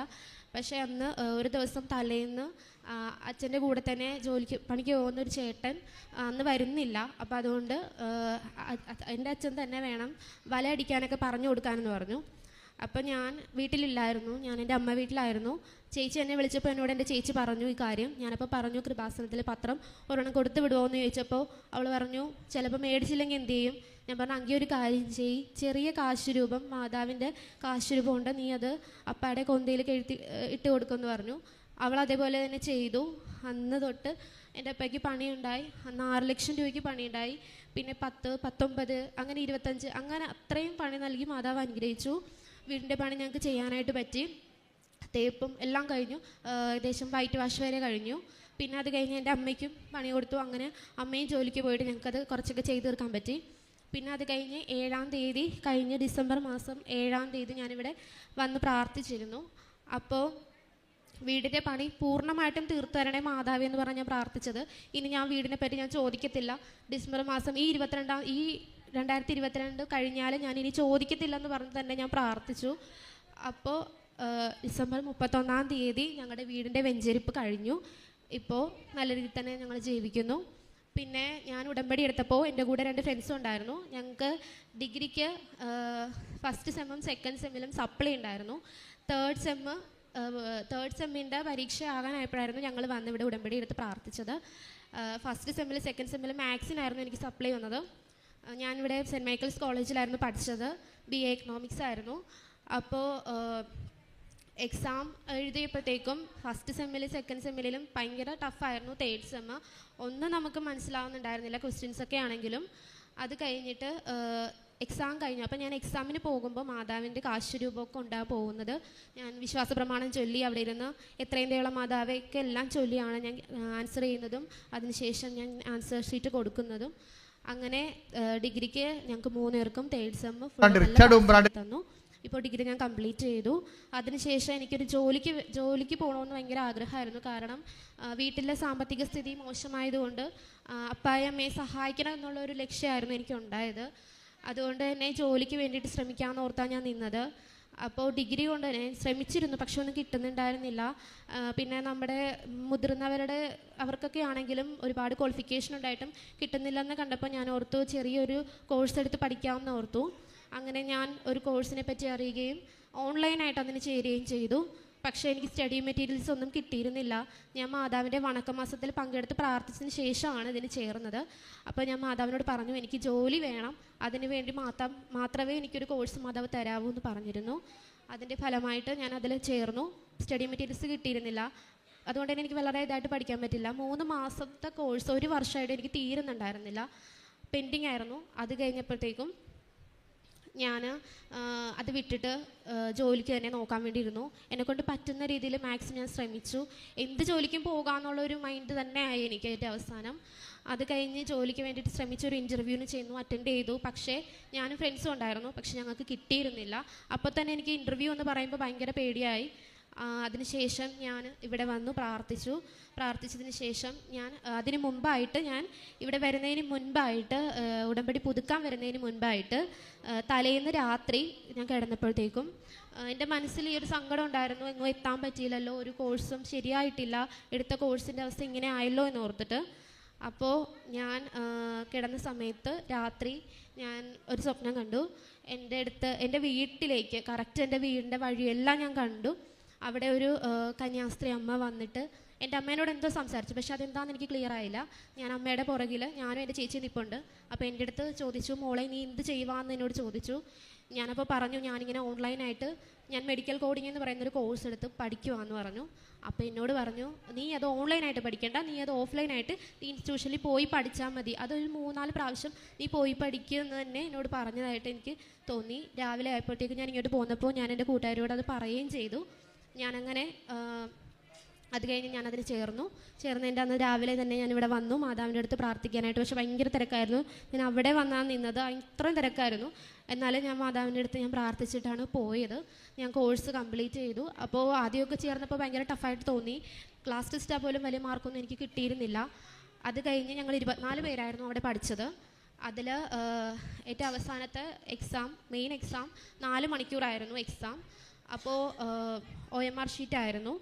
ഏകദേശം ഒരു 50 ക്വസ്റ്റ്യന് ഞാൻ അറ്റൻഡ് ചെയ്തിട്ടുണ്ടാവും. 100 മാർക്കിനാണ് നമുക്ക് എഴുതേണ്ടത്. 100 മാർക്കിനാണ് നമുക്ക് എക്സാം. 70 മാർക്ക് നമ്മൾ മേടിക്കണം. ഞാൻ ഏകദേശം ഒരു 50 ക്വസ്റ്റ്യൻസ് ഞാൻ അറ്റൻഡ് ചെയ്തിട്ടുള്ളൂ. ഇപ്പോൾ 10-15 മിനിറ്റേ ബാക്കിയുള്ളൂ എന്നാണ് മാം പറഞ്ഞത്. ഞാനപ്പോൾ എനിക്ക് പറ്റുന്ന പോലെ ഞാൻ എന്തൊക്കെയോ കാണിച്ച് ഞാനിത് കറുപ്പിച്ച് വെച്ചു. പക്ഷേ ഞാൻ ഉടമ്പടി തൈലവും ഉപ്പൊക്കെ കൊണ്ടുപോയിട്ടുണ്ടായിരുന്നു. അതൊക്കെ ഞാൻ അവിടെ വരച്ചിട്ടായിരുന്നു ഞാൻ ഇരുന്നത്. ഞാനത് പ്രാർത്ഥിച്ചു. അത്ഭുതം എന്ന് പറയട്ടെ, 9 പേരായിരുന്നു ആകെ പാസ്സായത്. അതിൽ 3rd റാങ്ക് നൽകി മാതാവിനെ അനുഗ്രഹിച്ചു. പിന്നെ ജോലിയുടെ കാര്യം, ഞാനത് കഴിഞ്ഞിട്ട് ജോലിക്ക് വേണ്ടിയിട്ട് ശ്രമിച്ചു. അപ്പോൾ എൻ്റെ ഇതിൻ്റെ കോഴ്സിൻ്റെ തന്നെ വേക്കൻസിയൊക്കെ മൊത്തം വരുന്നത് ചെന്നൈ, ഹൈദരാബാദ് അവിടെയൊക്കെ തന്നെയായിരുന്നു. അല്ലാതെ ഇവിടെയെങ്ങും വരുന്നുണ്ടായിരുന്നില്ല. പിന്നെ എറണാകുളത്ത് മാത്രമാണ്, കാക്കനാട് ഇൻഫോ പാർക്ക് മാത്രമാണ് ഒരു കമ്പനി ഉള്ളതെന്നാണ് എന്നോട് ഞങ്ങളെ പഠിപ്പിച്ചത് ടീച്ചർ പറഞ്ഞിരുന്നത്. അങ്ങനെ ഞാൻ അവിടെ തന്നെ കിട്ടണേന്ന് പറഞ്ഞ് ഞാൻ മാതാവിനോട് പ്രാർത്ഥിക്കുമായിരുന്നു. അങ്ങനെ ഞാൻ പ്രാർത്ഥിച്ചു. അതിനിടയ്ക്ക് ഞാൻ അച്ഛൻ്റെ ധ്യാനം ഉടമ്പടി ചെയ്യുന്ന പ്രാർത്ഥനയാണ് എന്നെനിക്ക് മനസ്സിലായി. ഞാൻ ഇവിടെ വന്ന് പത്രം മേടിച്ച് താലൂക്ക് ആശുപത്രിയിലൊക്കെ കൊടുക്കാനായി തുടങ്ങി. എന്നെക്കൊണ്ട് പറ്റുന്നത് പോലെ. പിന്നെ വൃദ്ധസദനം, മാനസികമായിട്ട് ബുദ്ധിമുട്ടുള്ളവരുടെ കേന്ദ്രത്തിൽ എനിക്കൊന്നും കൊടുക്കാനായിട്ട് പറ്റിയില്ലെങ്കിലും എനിക്കവിടെ പോയി അവരോട് കുറച്ച് നേരം ഇരുന്ന് സംസാരിക്കാനും സന്തോഷിക്കാനൊക്കെ, അവരോട് വർത്തമാനങ്ങളൊക്കെ പറയാനൊക്കെ എനിക്ക് പറ്റി. ഞാനങ്ങനെ പോയി. അതിനുശേഷമാണ് എനിക്ക് ജോലിയുടെ കാര്യം ശരിയായത്. ഞാനിപ്പോൾ ഇൻഫോ പാർക്കിൽ എനിക്ക് ജോലിയുടെ ഇതിന് വന്നു. ഞാൻ ഇൻ്റർവ്യൂവിന് പോയി, അവിടെ അറ്റൻഡ് ചെയ്തു. ആദ്യം എനിക്ക് നല്ല പേടിയായിരുന്നു, ഭയങ്കര ടെൻഷനായിരുന്നു. കാര്യം ഓൾറെഡി ഞാൻ നേരത്തെ ഒരു ഇൻ്റർവ്യൂ അറ്റൻഡ് ചെയ്തതാണ്. ആ ഒരു ഇതുകൊണ്ട് തന്നെ എനിക്ക് കിട്ടിയിരുന്നില്ല. പിന്നെ അതിലും വലിയൊരു കമ്പനിയാണ് ഇത്. ആ പാട്ടിൽ എനിക്ക് ഒരിക്കലും കിട്ടില്ല എന്നുള്ള മൈൻഡിൽ തന്നെ ഞാൻ പോയത്. എന്നാലും മാതാവിൻ്റെ കാശുരൂപം ഞാൻ പിടിച്ചിട്ടായിരുന്നു പോയത്. അവിടെ ചെന്നു, ഇൻ്റർവ്യൂവിന് ഞാൻ കയറി. ഒരു കോൺഫറൻസ് ഹാളിൽ ഇരുത്തി ആദ്യം തന്നെ അവർ. അപ്പോൾ സാറ് വരുന്ന നമുക്ക് ഒരു ചെറിയൊരു ക്ലാസ് പോലെ തന്നിട്ടാണ് നമുക്ക് ഇൻ്റർവ്യൂ സ്റ്റാർട്ട് ചെയ്യുന്നത്. അതിനു മുമ്പ് തന്നെ എനിക്ക് ഭയങ്കര ചുമയെന്ന് പറഞ്ഞാൽ കൺട്രോൾ ചെയ്യാൻ പറ്റാത്ത രീതിയിൽ ഞാൻ ചുമയ്ക്കാൻ തുടങ്ങി. അപ്പോൾ എനിക്ക് മനസ്സിലായി ഞാൻ ടെൻഷൻ ആവുന്നുണ്ട്. പക്ഷേ എന്ത് ചെയ്തിട്ടും എനിക്കത് കൺട്രോൾ ചെയ്യാൻ പറ്റുന്നുണ്ടായിരുന്നില്ല. പിന്നെ ഞാൻ പുറത്തേക്ക് ഇറങ്ങിപ്പോയി. അതിനുശേഷം പിന്നെ കയറി വന്നു, ഇൻ്റർവ്യൂ സ്റ്റാർട്ട് ചെയ്തു. പക്ഷേ എന്നോട് അവരൊന്നും അങ്ങനെ വലുതായിട്ട് ചോദിച്ചിരുന്നില്ല. എന്നോട് ജസ്റ്റ് നമ്മുടെ സെൽഫ് ഇൻട്രൊഡക്ഷൻ ചോദിച്ചു. പിന്നെ അവരുടെ കമ്പനിയിലെ കാര്യങ്ങളൊക്കെ എല്ലാം പറഞ്ഞു തന്നു. ഞാൻ പഠിച്ചതിനെ സംബന്ധിച്ചിട്ട് ഒരു ക്വസ്റ്റ്യൻ പോലും എന്നോട് ചോദിച്ചില്ല. ഞാൻ വലുതായിട്ടൊന്നും പ്രിപ്പയർ ചെയ്തിരുന്നില്ല. ഞാൻ ഓൾറെഡി നേരത്തെ കഷ്ടപ്പെട്ട് പഠിക്കുമായിരുന്നെങ്കിലും ആ സമയത്ത് പെട്ടെന്നൊരു ഇൻ്റർവ്യൂ വന്ന് പെട്ടെന്ന് പോയതായിരുന്നു. അങ്ങനെ ഞാൻ പോയി. എനിക്ക് ഫസ്റ്റ് 2 റൗണ്ട് ഉണ്ടായിരുന്നു. ഫസ്റ്റത്തെ റൗണ്ടിൽ സാറായിരുന്നു. അത് കഴിഞ്ഞിട്ട് മാം ആയിരുന്നു. അപ്പോൾ സെക്കൻഡ് റൗണ്ട് ആയപ്പോഴത്തേക്കും കൂടെ ഉണ്ടായിരുന്ന ഇൻ്റർവ്യൂവിൽ പിള്ളേരൊക്കെ പറയുന്നുണ്ടായിരുന്നു, സെക്കൻഡ് റൗണ്ട് ഇത്തിരി ടഫാണ്, നമുക്കൊരു പാരഗ്രാഫ് തരും, അതിനെപ്പറ്റി നല്ലതുപോലെ പറയണം എന്നൊക്കെ പറഞ്ഞു. ഞാൻ ടെൻഷനായി ശരിക്കും. പക്ഷേ ഞാൻ അവിടെ ചെന്നപ്പോൾ മാം പറഞ്ഞു, കുറച്ച് സമയമേ ഉള്ളൂ മരിയനെ ഞങ്ങൾ സെലക്ട് ചെയ്തോട്ടെ എന്നോട് ചോദിച്ചു. അങ്ങനെ സെലക്ട് ചെയ്തു. ഞാനിപ്പോൾ 3 ആഴ്ചയായിട്ട് അവിടെ വർക്ക് ചെയ്യുവാണ്. കാക്കനാട് ഇൻഫോ പാർക്കിൽ ഞാൻ വർക്ക് ചെയ്യുന്നു. ഈശോയും മാതാവും എനിക്ക് ചെയ്തു തന്ന എല്ലാ അനുഗ്രഹങ്ങൾക്കും ഞാൻ നന്ദി പറയുന്നു. ഒപ്പം എൻ്റെ സഹോദരി കസിൻ, ആ ചേച്ചിക്ക് 8 വർഷമായിട്ട് കുഞ്ഞുങ്ങളുണ്ടായിരുന്നില്ല. ചേച്ചീനെ പറ്റി പ്രാർത്ഥിക്കുമായിരുന്നു ചേച്ചിക്ക് വേണ്ടിയിട്ട്. ഇപ്പോൾ ചേച്ചിക്ക് ഒരു ആൺകുഞ്ഞിനെ ലഭിച്ചു. ഈശോയ്ക്കും മാതാവിനും 1000 നന്ദി പറയുന്നു.